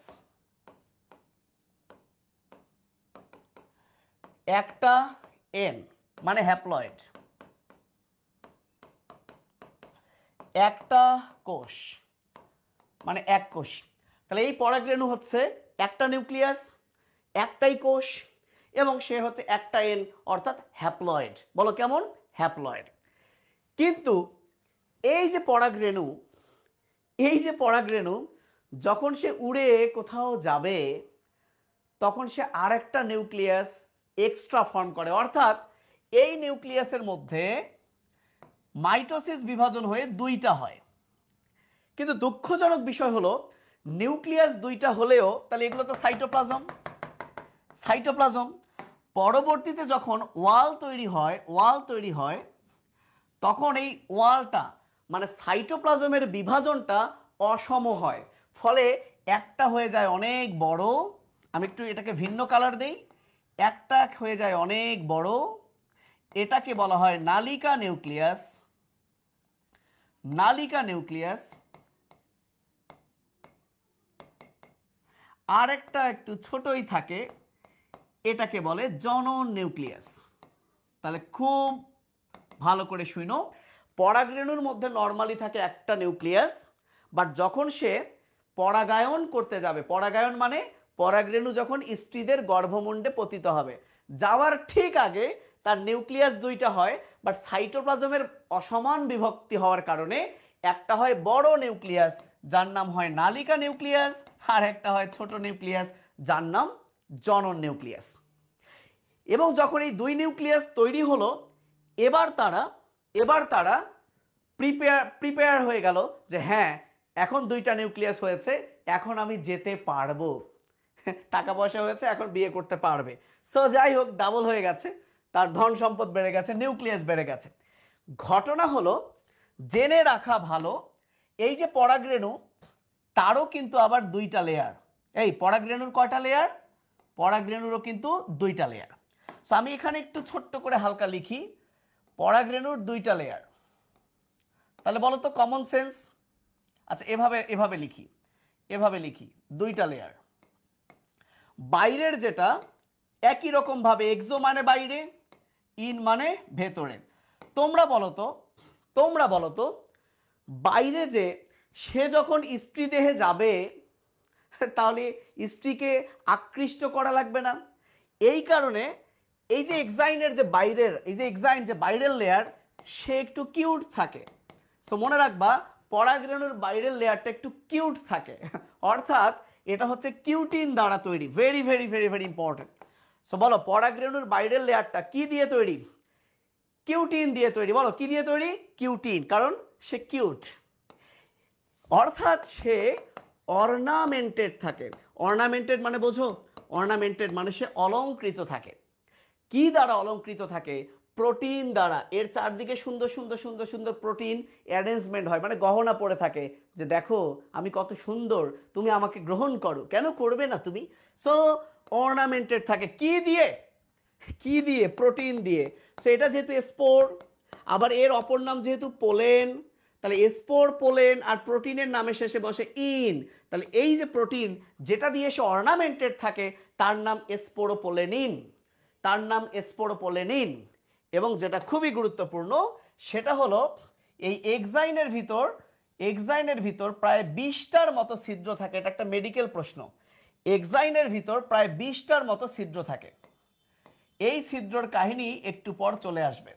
এই ছিদ্রগুলোকে আমরা বলে, আমি জাস্ট একটু লিখে দেই, এই ছিদ্রগুলোকে বলা হয় জার্ম পোর। তোমরা পরিফেরা পর্ব পড়েছো? পোর মানে ছিদ্র, আর জার্ম পোর মানে জনন ছিদ্র। কেন এটাকে জনন ছিদ্র বলা হয় এখন আমরা বুঝবো। কেন এটাকে জনন ছিদ্র বলা হয় একটু পরে আমরা বুঝবো। তাহলে এই দুইটা স্লাইডে কি কি পড়লাম একটু রিভাইজ করি। পুং গ্যামেটোফাইট কি এখনো আমরা শিখি নাই, বাট পুং গ্যামেটোফাইট পড়ার জন্য আমার পরাগ রেণুর দরকার। যেমনটা স্ত্রী গ্যামেটোফাইট তৈরি হয়েছিল স্ত্রী রেণু থেকে, তাহলে পুং গ্যামেটোফাইট তৈরি হবে কি? পুং রেণু থেকে। সো পুং রেণু মানে পরাগ রেণু, যেটা তৈরি হয় মাতৃকোষ থেকে। যখন তৈরি হয় মিওসিস হয়, তাহলে একসাথে চারটা নিউক্লিয়াস হয়, মানে চারটা কোষ হয় একত্রে, এদেরকে বলা হয় টেট্রাড। এরা একসাথে থাকে, পরে আলাদা হয়। কিন্তু যদি আলাদা না হয়, একসাথে থাকা এই পরাগরেণুকে বলে পলিনিয়াম, বিকজ পলি মানে অনেক। কোন দুইটা গোত্রে পলিনিয়াম? অর্চি আর আসকালপিয়া। ওকে, অ্যাসক্লেপায়াডেসি আর অর্চিডেসি বা অর্কিডেসি। এবার এই যে পরাগরেণু এক, তার একটা নিউক্লিয়াস, একটা এন মানে হ্যাপ্লয়েড, এক কোষী, কিন্তু তার দুইটা লেয়ার, বাইরে এক্সাইন, ভেতরে ইনটাইন। এক্সাইন ফিটফাট, বাইরে ফিটফাট, কিন্তু ভেতরে সদরঘাট, অর্থাৎ বাইরে একটু কিউট হলেও ভেতরে সদরঘাট, মানে সেলুলোজ। বাইরে ফিটফাট একটু কিউট, কিন্তু ভেতরটা কি দিয়ে তৈরি? যেহেতু উদ্ভিদের প্রাচীরে কি থাকবে মামা? উদ্ভিদের প্রাচীরে থাকবে সেলুলোজ। বাইরেরটা কেন কিউট? কিউটিন অর্নামেন্টেড থাকে কি দিয়ে? স্পোরোপোলেনিন দিয়ে। এবং সেই এক্সাইনেই থাকে জার্মপোর। আচ্ছা, এই জার্মপোরটা কিন্তু এক্সাইনেই থাকে, তোমরা আবার ভুল ভাইবো না যেটা ইনটাইনে থাকে। এইখানে একটু অ্যারেঞ্জমেন্টে আমার ভুল হয়ে গেল ভাইয়া, ইনটাইন সেলুলোজ দিয়ে তৈরি, এক্সাইন কিউটিন দিয়ে তৈরি, সেটাই অর্নামেন্টেড স্পোরোপোলেনিন। ছিদ্রও থাকে কিন্তু এক্সাইনে। কয়টার মতো ছিদ্র থাকে? 20টার মতো। কয়টার মতো ছিদ্র থাকে? 20টার মতো ছিদ্র। এইবার তোমরা বুঝবা পুং গ্যামেটোফাইট কি জিনিস। খুব ভালো করে লক্ষ্য করো। এইবার দেখো কি হচ্ছে, কাহিনী হচ্ছে কি দেখো। সো ঝটপট আমরা ছবিটা আঁকি এবং রিভাইজ হয়ে যাবে। ভ্রূণথলি, নায়িকা, সাইড নায়িকা, তিনটা পোলা, মাঝখানে গার্ডিয়ান, ভ্রূণ পোষক টিস্যু, অন্ততক বহিতক, অন্ততক বহিতক, ডিম্বক মূল, নাভি, নাড়ি, এই জিনিসটার নাম হলো ডিম্বক। এইবার দেখো ট্যাং ট্যাং ট্যাং ট্যাং ট্যাং, এই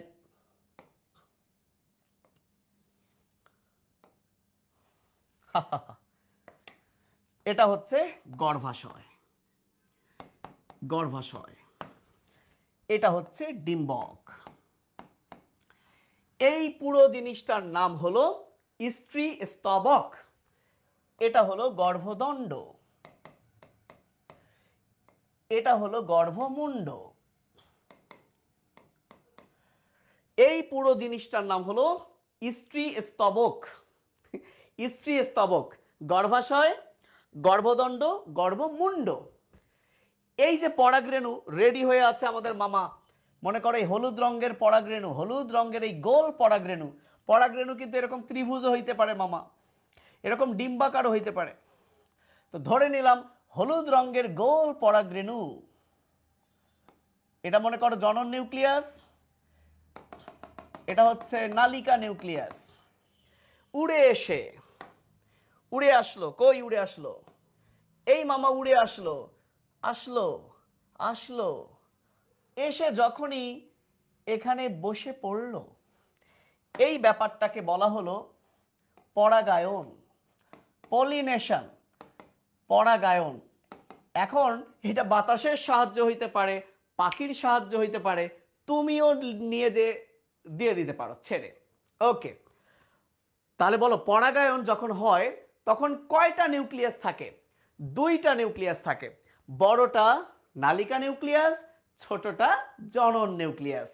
এইবার কি হয় জানো, এখানে কিছু রিয়াকশন ঘটে, এই রিয়াকশনগুলোর কথা তোমাদের বইও ডিটেলস নাই, খুব ভালো করে খেয়াল করবে। এইবার এই ভালো করে খেয়াল করবা, লাস্ট পড়া, সেটা হলো এইটা মনে করো এক্সাইন, এটা মনে করো এক্সাইন, এক্সাইনের এইটা ছিদ্র, এটার নাম জার্মপোর। এই যে ইনটাইন সে এবার বৃদ্ধি পাবে, বৃদ্ধি পেয়ে কি হবে, পরাগ নালিকা হবে। বোঝো এটা কিন্তু এক্সাইন, তাহলে ছিদ্র আছে এক্সাইনে, কিন্তু বৃদ্ধি পেল কে, ইনটাইন। তাহলে ইনটাইন বৃদ্ধি পেয়ে কি তৈরি হলো, পরাগ নালিকা হলো।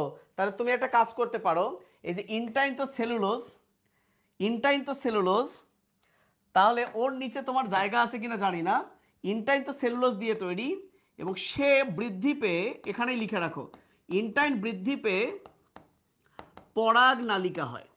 ভাইয়া ভেরি ভেরি ইম্পর্টেন্ট, ইনটাইন বৃদ্ধি পেয়ে পরাগ নালিকা হয়, ভুল করবা না। ছিদ্র আছে, ছিদ্র আছে কার মধ্যে, এক্সাইনের মধ্যে, কিন্তু ইনটাইন বৃদ্ধি পেয়ে কি হলো, পরাগ নালিকা হলো।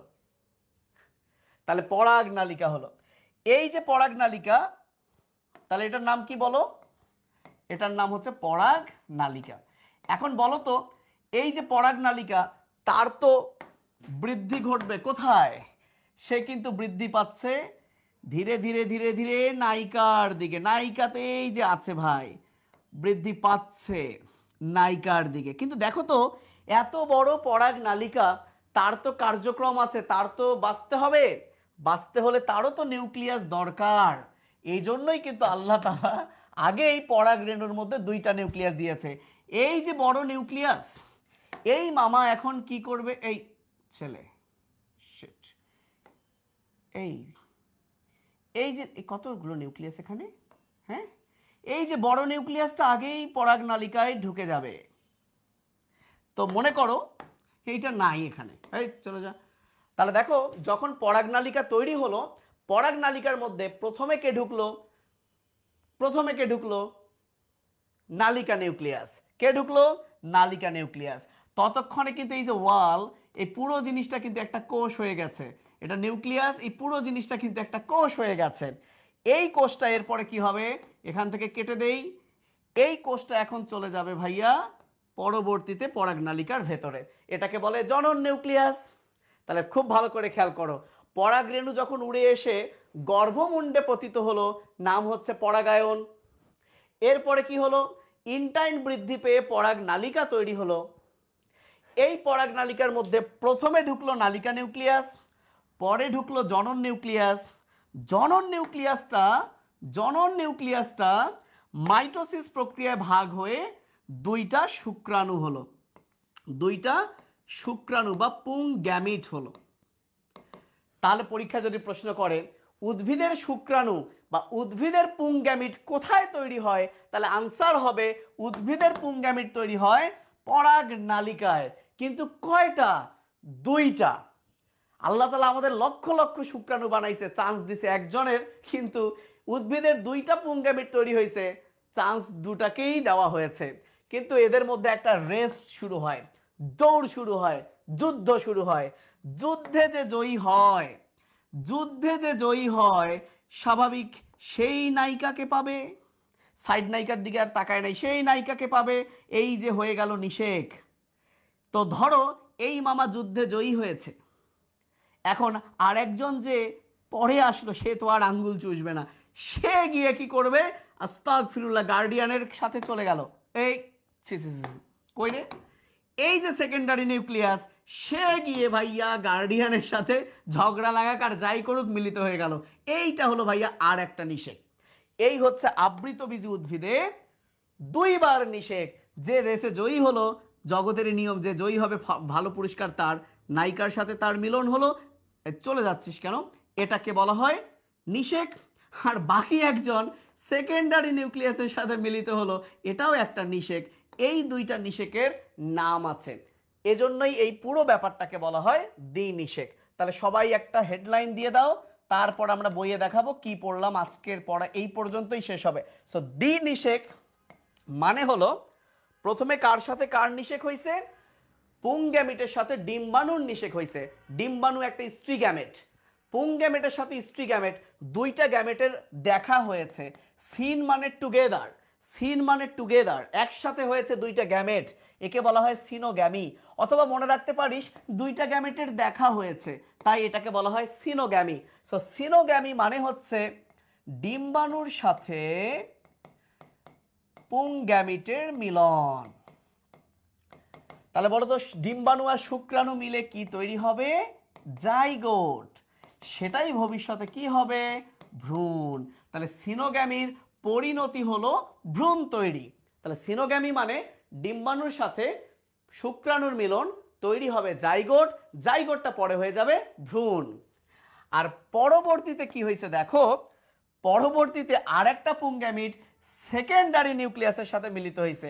তাহলে ভাইয়া কয়জন মিলিত হয়েছে, সেকেন্ডারিতে দুইটা নিউক্লিয়াস, পুং গ্যামিটে একটা, তিনজন মিলিত হয়েছে, নাম হয়ে গেছে ত্রিমিলন। কি নাম হয়ে গেছে, ত্রিমিলন। তাহলে এখানে সংক্ষেপে লিখলাম সেকেন্ডারি নিউক্লিয়াসের সাথে পুং গ্যামিটের বিয়ে হয়ে গেছে, তিনজন যেহেতু বিয়ে হয়ে গেছে, এই ব্যাপারটাকে বলা হয় ট্রিপ্লয়েড, যেটা পরবর্তীতে শস্য বা অ্যান্ডোস্পার্মে পরিণত হবে। তাহলে দ্বিনিষেকের পরিণতি কি, দ্বিনিষেকের একটা পরিণতি হলো ভ্রূণ সৃষ্টি, আর একটা পরিণতি হলো শস্য সৃষ্টি। আর একটা পরিণতি কি, শস্য সৃষ্টি। তার মানে যখন নিষেক হয় তখন এই ডিম্বাণুটা হয়ে যায় ভ্রূণ, আর এই সেকেন্ডারি নিউক্লিয়াস সেটা হয়ে যায় ট্রিপ্লয়েড, শস্য। আর এই বেচারা তিনজন আসলে এদেরকে না পেয়ে তারা আত্মহত্যা করে, সুইসাইড করে।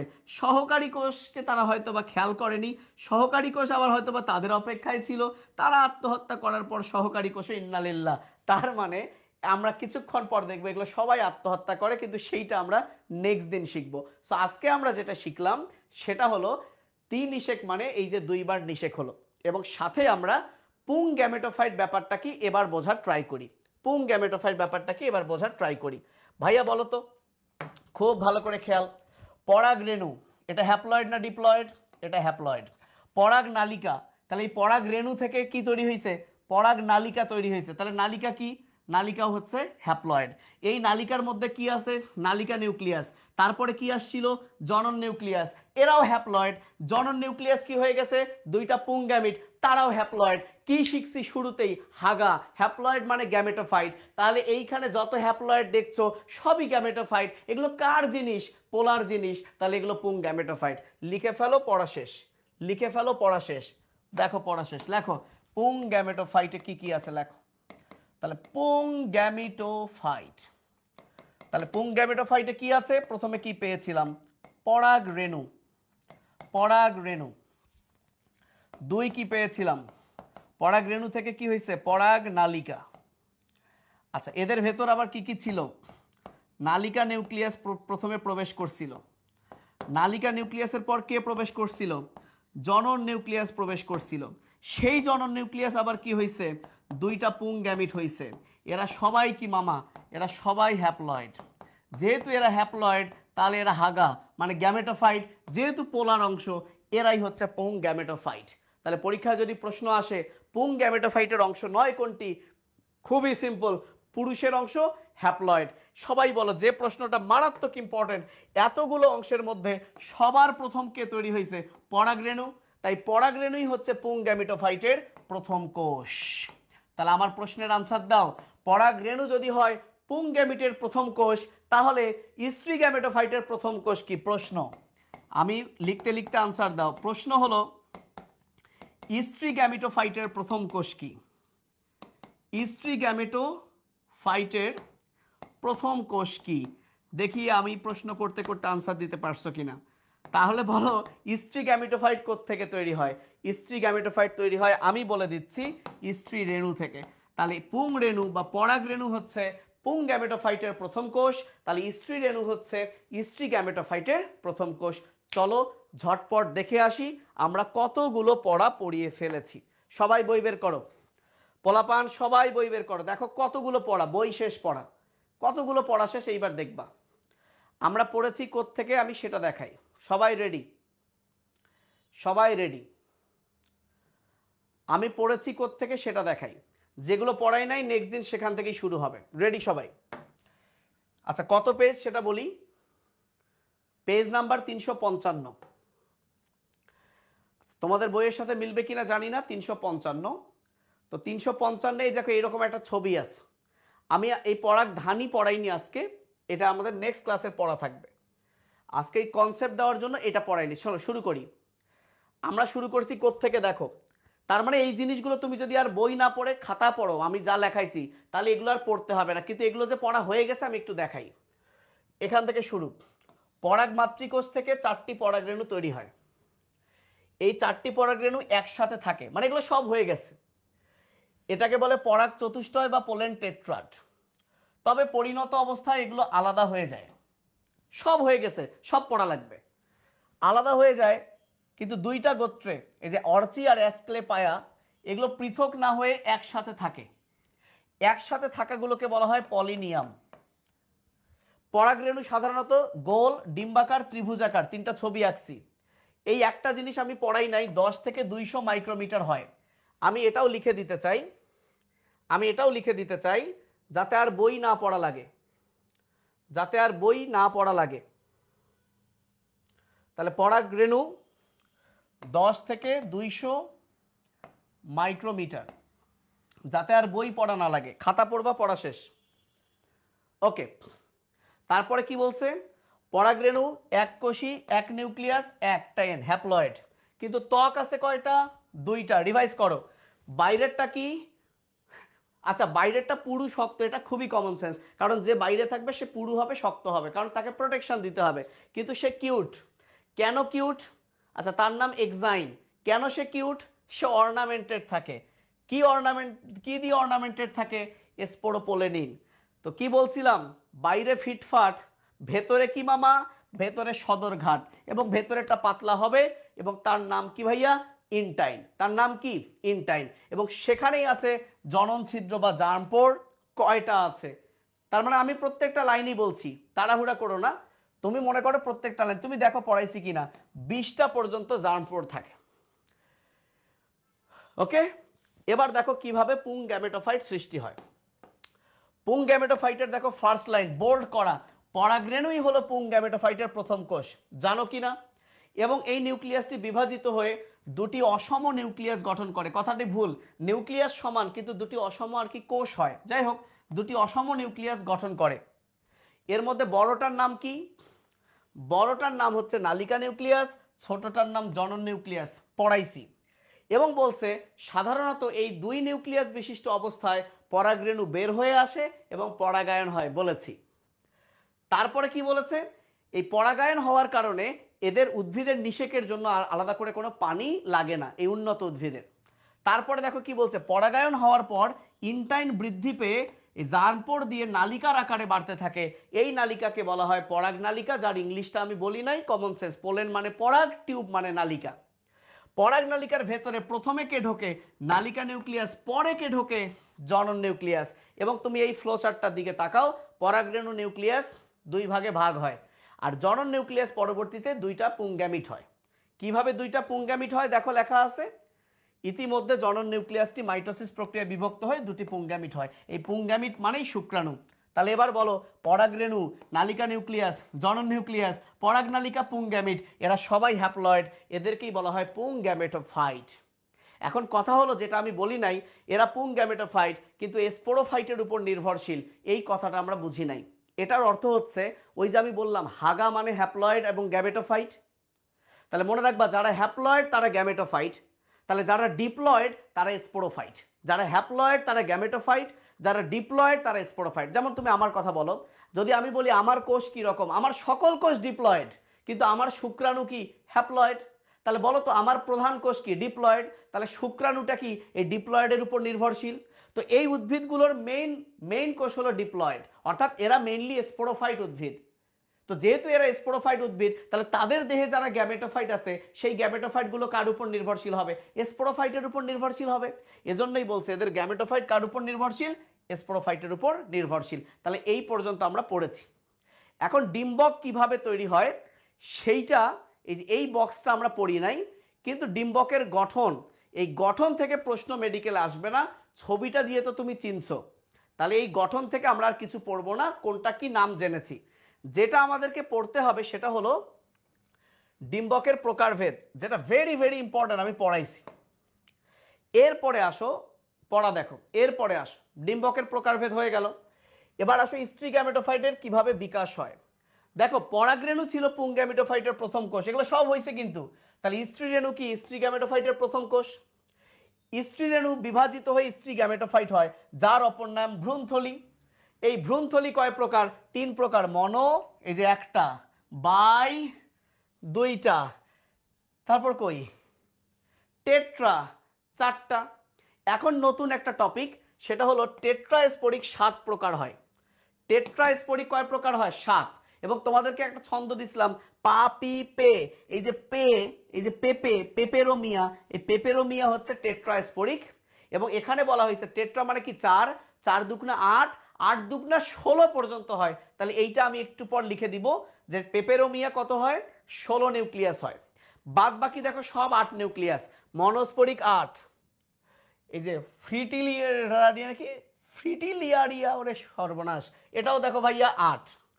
তারপরে দেখো ইনোথোরা একটা আছে, সেটা হলো 4। তাহলে আমি এটা একটু সাজায় দেই ভাইয়া, না হলে গোলমাল পেকে যাবে। আমি একটু সাজায় দিই। তাহলে একটা জিনিস লেখো, সেটা হলো প্রথমে লেখো, দাঁড়াও তোমরা একটু এইখানে চলে যাও, আমি তো শীটটা তোমাদেরকে দিব। এই যে আমরা মনোস্পোরিক লিখছি না, এই মনোস্পোরিকের এখানে একটা কথা তো লিখি নাই। তাহলে মনোস্পোরিক হচ্ছে 75%। তাহলে 75% উদ্ভিদে কি? মনোস্পোরিক। এইটা তো আমরা সবাই জানি। 75% হচ্ছে ভাইয়া মনোস্পোরিক। এই যে দেখো শেষের দিকে চলে আসছি, শুধু এটা লিখি, মানে সবকিছু যাতে খাতায় থাকে, পড়া যাতে আর না লাগে। তাহলে কোথায় ছিলাম? তোমরা এভাবে মনে রাখো, ইনোথোরা, এটা হচ্ছে 4 নিউক্লিয়াস, 4 নিউক্লিয়াস। আচ্ছা, এরপরে তো আছে 8, আর 16 নিউক্লিয়াস কোনটা পড়লাম? পেপে হচ্ছে 16 নিউক্লিয়াস। তাহলে এভাবে মনে রাখো, ইনো মানে ও, ইনো যেটা, ইনো হচ্ছে 4 আর পেপে হচ্ছে 16, বাকি সব হচ্ছে 8। খেয়াল করো, এই যে ফ্রিটিলিয়ারিয়া 8, তারপর মনোস্পোরিকের অপর নাম পলিগোনাম, সেটাও কি 8। তাহলে মনে রাখো সবাই 8 নিউক্লিয়াস। তাহলে দুইটা হচ্ছে 16, তাহলে তুমি এভাবে মনে রাখো একটা ও আর একটা পি, ও পি, তাহলে 8 বাদ দাও, মনে রাখো সবাই 8, বলো সবাই কত নিউক্লিয়াস, 8 নিউক্লিয়াস। তাহলে ও হচ্ছে 4, পি হচ্ছে 16, তাহলে ওপি 4 16, ওপি 4 16, বারবার পড়ো ওপি 4 16। ইনোথোরা হচ্ছে 4, পেপেরোমিয়া হচ্ছে 16, ইনোথোরা 4, পেপেরোমিয়া কি 16। আর একটা জিনিস মনে রাখবা, এই যে মনোস্পোরিক বাইস্পোরিক যে টেট্রাস্পোরিক পড়লাম আমরা, তাহলে কোথায় টেট্রাস্পোরিক, কোথায় মামা, এই যে টেট্রাস্পোরিক, এই টেট্রাস্পোরিকের পাশে আমরা লিখবো 7 প্রকার। টেট্রাস্পোরিক এখানেই লিখবো যাতে বেশি জায়গা না হয়, এক জায়গায় সব হয়। তাহলে এটা 75%, এটা 7 প্রকার, এটা 7 প্রকার। তাহলে সবারই কয়টা নিউক্লিয়াস, 8টা নিউক্লিয়াস। ওপি 4 16, ওপি 4 16, ওপি 4 16, ওপি 4 16, ওপি করিম 4 16, ওপি ইনোথোরা 4, পেপেরোমিয়া 16, ইনোথোরা 4, পেপেরোমিয়া 16, ইনোথোরা 4, পেপেরোমিয়া 16। ভাইয়া সবাই 8, ওপি 4 16, সবাই 8, ওপি 4 16, একদম ধুমা শেষ। ওকে ওকে, এইবার আসো তাহলে দেখো কতগুলো হয়ে গেছে, আলহামদুলিল্লাহ এগুলো শেষ ভাইয়া, শেষ।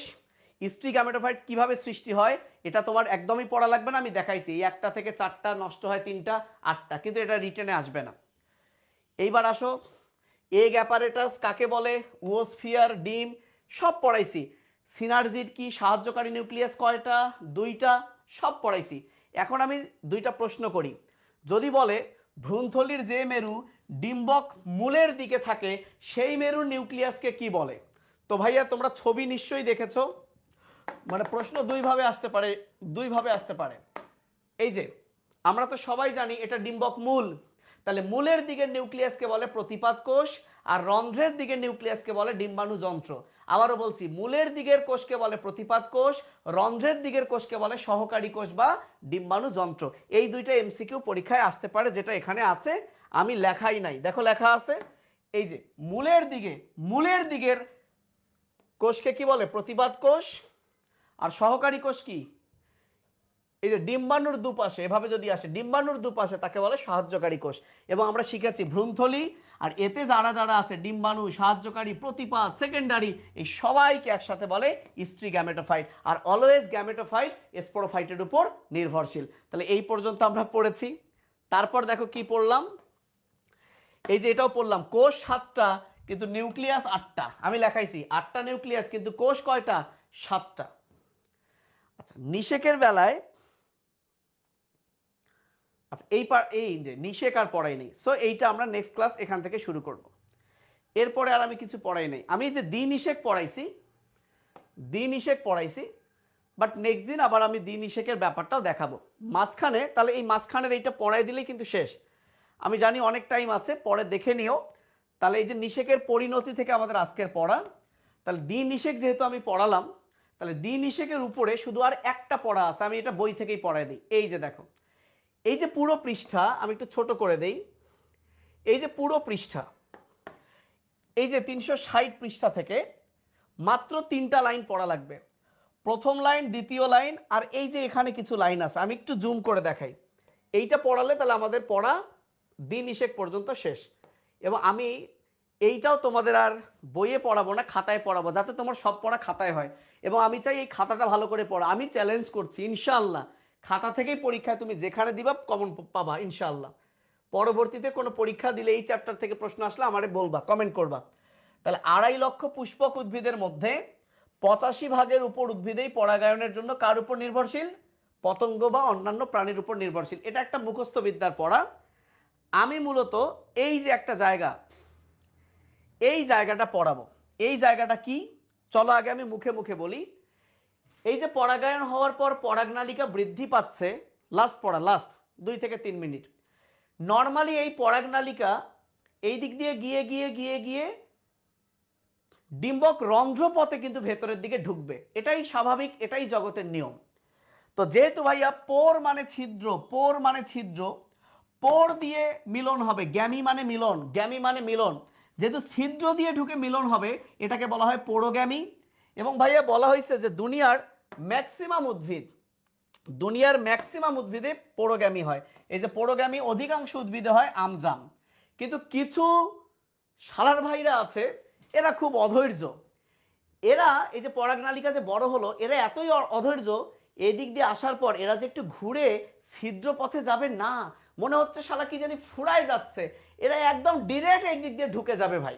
তো এই জিনিসটার নাম হচ্ছে ডিম্বক মূল। যদি এরা মূল দিয়ে ঢুকে যায় তাহলে এর নাম কি মূলগামী? না, এর নাম ক্যালাজোগ্যামী, কারণ ডিম্বক মূলের অপর নাম হলো ক্যালাজা।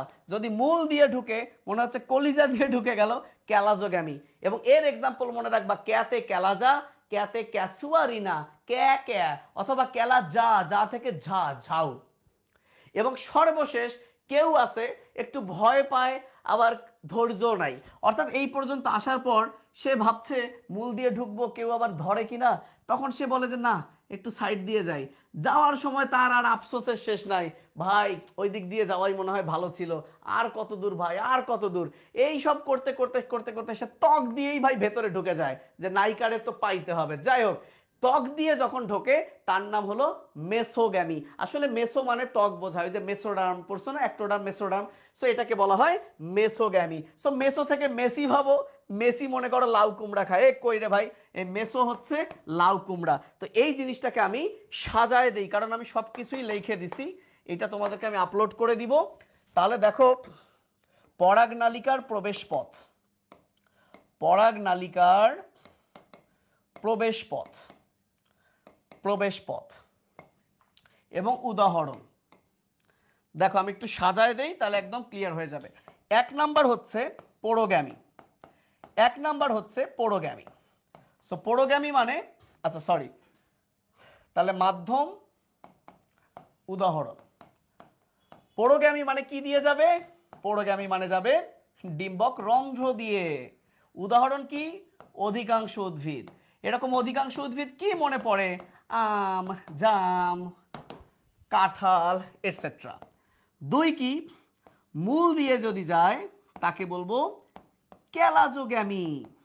তাহলে ক্যালাজোগ্যামি মানে মাধ্যম কোনটা দিয়ে যাবে? ডিম্বক মূল। ক্যাতে ক্যালাজা, ক্যাতে ক্যাসুয়ারিনা, এর অপর নাম হচ্ছে ক্যালাজা, যা থেকে ঝা, ঝাউ। এবং সর্বশেষ মেসো, মেসোগ্যামি, মেসো, মেসি, মেসি কি খায়? মেসি লাউ কুমড়া খায়, মেসি লাউ কুমড়া খায়। ডিম্বক ত্বক, ডিম্বক ত্বক দিয়ে প্রবেশ করে। সব মেসোগ্যামি ত্বক দিয়ে প্রবেশ করে, এক্সাম্পল হচ্ছে লাউ কুমড়া, লাউ কুমড়া। এই যে হয়ে গেল সাজানো। তাহলে পোর মানে ছিদ্র, ক্যালাজা মানে মূল, এবং মেসি, মেসো মানে হচ্ছে ত্বক, এবং মেসোগ্যামি লাউ কুমড়া, মেসি লাউ কুমড়া খায়। ক্যালাজা, যা থেকে ঝাউ, ক্যালা ঝাউ, ক্যালা ঝাউ। ক্যাতে ক্যাসুয়ারিনা, ঝাউয়ের বৈজ্ঞানিক নাম ক্যাসুয়ারিনা, ক্যালাজা ক্যাসুয়ারিনা, ক্যালাজা ঝাউ। এবং অধিকাংশ আমজাম, অধিকাংশ আমজাম। আর একটা জানি কি লাইন ছিল রে, একটা কি লাইন ছিল, ওই 2,85,85, জাস্ট টান মাইরা দিচ্ছি, একক দশক শতক হাজার উজুত লক্ষ, 2,50,000 প্রজাতিতে, দাঁড়া কি যে লিখলাম, দাঁড়া জিনিসটা সংক্ষেপে লিখি। 2,50,000 পুষ্পক উদ্ভিদের মধ্যে, 2,50,000 পুষ্পক উদ্ভিদের মধ্যে 85%ই পতঙ্গ বা প্রাণীর সাহায্যে তাদের পরাগায়ন ঘটে। সো ইনশাআল্লাহ আমি আজকে পর্যন্ত যা পড়ালাম এখন পর্যন্ত, ইনশাআল্লাহ যে এর বাইরে এই টপিকগুলো থেকে কিছু লাগবে না, এবং নেক্সট দিন আমরা চ্যাপ্টার শেষ করে ফেলবো। সো সবাই ভালো থেকো। কি অবস্থা আমি জানি না, আমি যদি ফাইনালি, আমি জানি না, কারণ আমার একটা নেচার হচ্ছে যতটুকু পড়ালাম আমি ফাইনালি একবার রিভাইজ করব। সো আমি একবার রিভাইজ করতে চাই। বিসমিল্লাহ, শুরু করি। হাগা, হ্যাপ্লয়েড গ্যামেটোফাইট, যারা আমার সাথে ছিলে তারা কোরিলেট করতে পারবে। হ্যাপ্লয়েড গ্যামেটোফাইট, গ্যামেটোফাইট দুই ধরনের, পুং, স্ত্রী। স্ত্রী গ্যামেটোফাইট, স্ত্রী গ্যামেটোফাইটের মধ্যে কি আছে? ভ্রূণথলি, তার ভেতর আছে নায়িকা ডিম্বাণু, দুই পাশে আছে সাইড নায়িকা সহকারী কোষ, তিনজনকে একসাথে বলে গর্ভযন্ত্র, তিনজনের বিপরীতে আছে তিনটা পোলা প্রতিপাদ কোষ, মাঝখানে দুই পক্ষের গার্ডিয়ান। তাহলে এই পুরো ভ্রূণথলি এবং এর ভেতর যা আছে সেটা হলো স্ত্রী গ্যামেটোফাইট, কারণ এরা সবাই হ্যাপ্লয়েড। এদের মধ্যে যদি বলে কয়টা নিউক্লিয়াস আছে? 8টা। কয়টা কোষ আছে? 7টা। কয় ধরনের কোষ আছে? 4 ধরনের কোষ আছে। এই স্ত্রী গ্যামেটোফাইট তৈরি হয় স্ত্রী রেণু থেকে, একটা থেকে হলে মনোস্পোরিক, দুইটা থেকে হলে বাইস্পোরিক, চারটা থেকে হলে টেট্রাস্পোরিক। 1 2 4 মনোবাই টেট্রা। কিন্তু মাইটোসিস 3 2 1। এক্সাম্পল পাপিপে শতকরা 75 মনোস্পোরিক। এর অপর নাম পলিগোনাম। পলিগোনাম কারণ এই উদ্ভিদে এটি ঘটে। আর টেট্রাস্পোরিক 7 প্রকার, সবার 8টা নিউক্লিয়াস। ওপি করিম ওপি 416, ওপি 416, বল ওপি 416, ওপি 416। এই যে স্ত্রী গ্যামেটোফাইট, এর উপর মালামাল লাগাই দিলাম ভ্রূণ পোষক টিস্যু বা নিউসেলাস, অন্ততক, বহিতক, ডিম্বক মূল, রন্ধ্র, নাভি, নাড়ি যখন দিয়ে দিলাম হয়ে গেল ডিম্বক। একটা আদর্শ ডিম্বক হচ্ছে নিম্নমুখী, কিন্তু ঊর্ধ্বমুখীও আছে। এই নিম্নমুখী আর ঊর্ধ্বমুখী পরস্পর উল্টা, পার্শ্বমুখীও আছে, বাঁকামুখীও আছে। মেডিকেলের জন্য 100%। 20 পানে ঊর্ধ্বে গেল অধম ছেলে রেশি, পাশে খুদে পপি। 20 পানে ঊর্ধ্বে গেল অধম ছেলে রেশি, পাশে খুদে পপি। স্ত্রী গ্যামেটোফাইট রিলেটেড পড়া শেষ। চলে আসো, পরাগ মাতৃকোষ থেকে 4টা পরাগ রেণু হয়। প্রথমে এরা একসাথে থাকে, এদেরকে বলে টেট্রাড, পরে আলাদা হয়ে যায়। 2টা গোত্রে আলাদা হয় না। কোন কোন 2টা গোত্র? অর্কিডেসি, অ্যাসক্লেপায়াডেসি, অর্চি আর আসকালপিয়া। এদেরকে একসাথে এই পরাগ রেণুগুলোকে বলে পলিনিয়াম। এই পরাগ রেণু এককোষী, এক নিউক্লিয়াস, একটা এন, হ্যাপ্লয়েড। কিন্তু তার 2টা ত্বক, বাইরেরটা অবশ্যই পুরু, ভেতরেরটা পাতলা। আকৃষ্ট করতে হবে বাইরেরটা কি একটু কিউটিন, ভেতরে সদরঘাট, সেলুলোজ। এই কিউটিন কেন কিউট? অর্নামেন্টেড থাকে কি দিয়ে? প্রোটিন দিয়ে। প্রোটিন, তাই নাম হয়েছে স্পোরোপোলেনিন। স্পোরপোলেন মিলে হচ্ছে নিন, স্পোরোপোলেনিন। এবং সেখানেই ফুটো থাকে 20টা, যার নাম জনন ছিদ্র। যখন এই পরাগরেণু পরাগায়ন করতে যাবে তার আগে ভাগেই সে 2টা অসম নিউক্লিয়াস তৈরি করে। বড়টার নাম নালিকা নিউক্লিয়াস, ছোটটার নাম জনন নিউক্লিয়াস। পরাগায়ন 2 নিউক্লিয়াস বিশিষ্ট অবস্থায় হয়। হওয়ার পর কি হয়ে গেল? হওয়ার পর ইনটাইন বৃদ্ধি পেয়ে পরাগ নালিকা হলো। নালিকার ভেতর প্রথম কে ঢুকলো? প্রথম ঢুকলো নালিকা নিউক্লিয়াস। পরে কি ঢুকলো? জনন নিউক্লিয়াস। সে ঢুইকা মাইটোসিস প্রক্রিয়ায় 2টা শুক্রাণু বা পুংগ্যামিট বানালো। তাহলে ফাইনালি ছিল পরাগ রেণু, হলো নালিকা, ঢুকলো আগে নালিকা নিউক্লিয়াস, তারপরে জনন নিউক্লিয়াস, হয়ে গেল 2টা শুক্রাণু। এই সবাইকে একসাথে বলে পুংগ্যামেটোফাইট, যার প্রথম কোষ হলো পরাগ রেণু। তাহলে স্ত্রী গ্যামেটোফাইটের প্রথম কোষ কি? স্ত্রী রেণু। 2টা শুক্রাণু যেহেতু আল্লাহ তাআলা বানিয়েছেন, 2 জনেরই সুযোগ আছে। যে আগে গেল সে নাইকারে পেল, ডিম্বাণুর সাথে মিলন হলো, হয়ে গেল সিনোগ্যামি, তৈরি হলো জাইগোট, সেটা হয়ে যাবে ভ্রূণ। আর একজন, সে তো আর আঙ্গুল চুষবে না, আফসোসের কারণ নাই, সে সেকেন্ডারি নিউক্লিয়াস গার্ডিয়ানের সাথে গিয়ে হয়ে গেল ত্রিমিলন। সেটা পরবর্তীতে ট্রিপ্লয়েড শস্য হলো, 2বার নিষেক হলো। এটাকেই বলে দ্বিনিষেক, যেটা আবৃতবীজির একটা বিশেষ বৈশিষ্ট্য। একমাত্র নগ্নবীজি ইফেড্রা, যেটা তোমরা নগ্নবীজি চ্যাপ্টারে পড়বা, তাই আমি আলাদা করে আর এই ব্যতিক্রমটা লেখাই নাই। একমাত্র নগ্নবীজি ইফেড্রা যেখানে দ্বিনিষেক ঘটে, 7ম চ্যাপ্টারে পড়বা, আমি আর এখানে লেখাই নাই। ফাইনালি এই পরাগনালী ঢুকলো কেমনে? নর্মালি তার রাস্তা হচ্ছে ছিদ্র, রন্ধ্র, পোর। পরিফেরা পড়ছো, পোর মানে ছিদ্র, তাহলে পোরোগ্যামি। অধিকাংশ উদ্ভিদে পোরোগ্যামি, আমজাম। কিন্তু কেউ কেউ আছে অনেক অধৈর্য, ও মূল দিয়ে ঢুকে যায়, তার নাম মূলোগ্যামি না, ক্যালাজোগ্যামি। যা থেকে ঝাউ, অথবা ক্যা থেকে ক্যাসুয়ারিনা। এবং মেসোগ্যামি ত্বক, এই মেসি লাউ কুমড়া খায়। এই ছিল পড়া। আর একটা আয়নের কথা বলেই আমি শেষ করব, তার নাম হলো ক্যালসিয়াম। এটা না বললে এই পেজ শেষ হবে না, পাপ হবে পাপ। সেটা কোথায়? খুঁজে বের করো। কে আগে ক্যালসিয়াম খুঁজে বের করতে পারবে? ও ভাই, ক্যালসিয়াম কই? ক্যালসিয়াম নাই। এই যে ক্যালসিয়াম আয়ন ভূমিকা রাখে এই পরাগনালিকার বৃদ্ধিতে। এইটা লিখেই আমরা শেষ করব, ক্যালসিয়াম আয়নের ভূমিকা আছে। তাহলে পরাগনালিকার বৃদ্ধিতে ক্যালসিয়াম আয়নের ভূমিকা আছে। পরাগনালিকার বৃদ্ধিতে তোফাইল হুজুর একটু ওয়াজ করো ভাই। ক্যালসিয়াম আয়নের ভূমিকা আছে। আল্লাহ হাফেজ, থ্যাংক ইউ সবাইকে, থ্যাংক ইউ। সত্যি যদি এতটুকু পড়া পড়তে পারো, থ্যাংক ইউ। এটা আমি দিয়ে দিচ্ছি। আল্লাহ হাফেজ, আসসালামু আলাইকুম। কালকে ক্লাস হবে না, আমার তো ক্লাস পরশুদিন, আমি জানিয়ে দিব কি হবে। ভালো থেকো সবাই, আসসালামু আলাইকুম।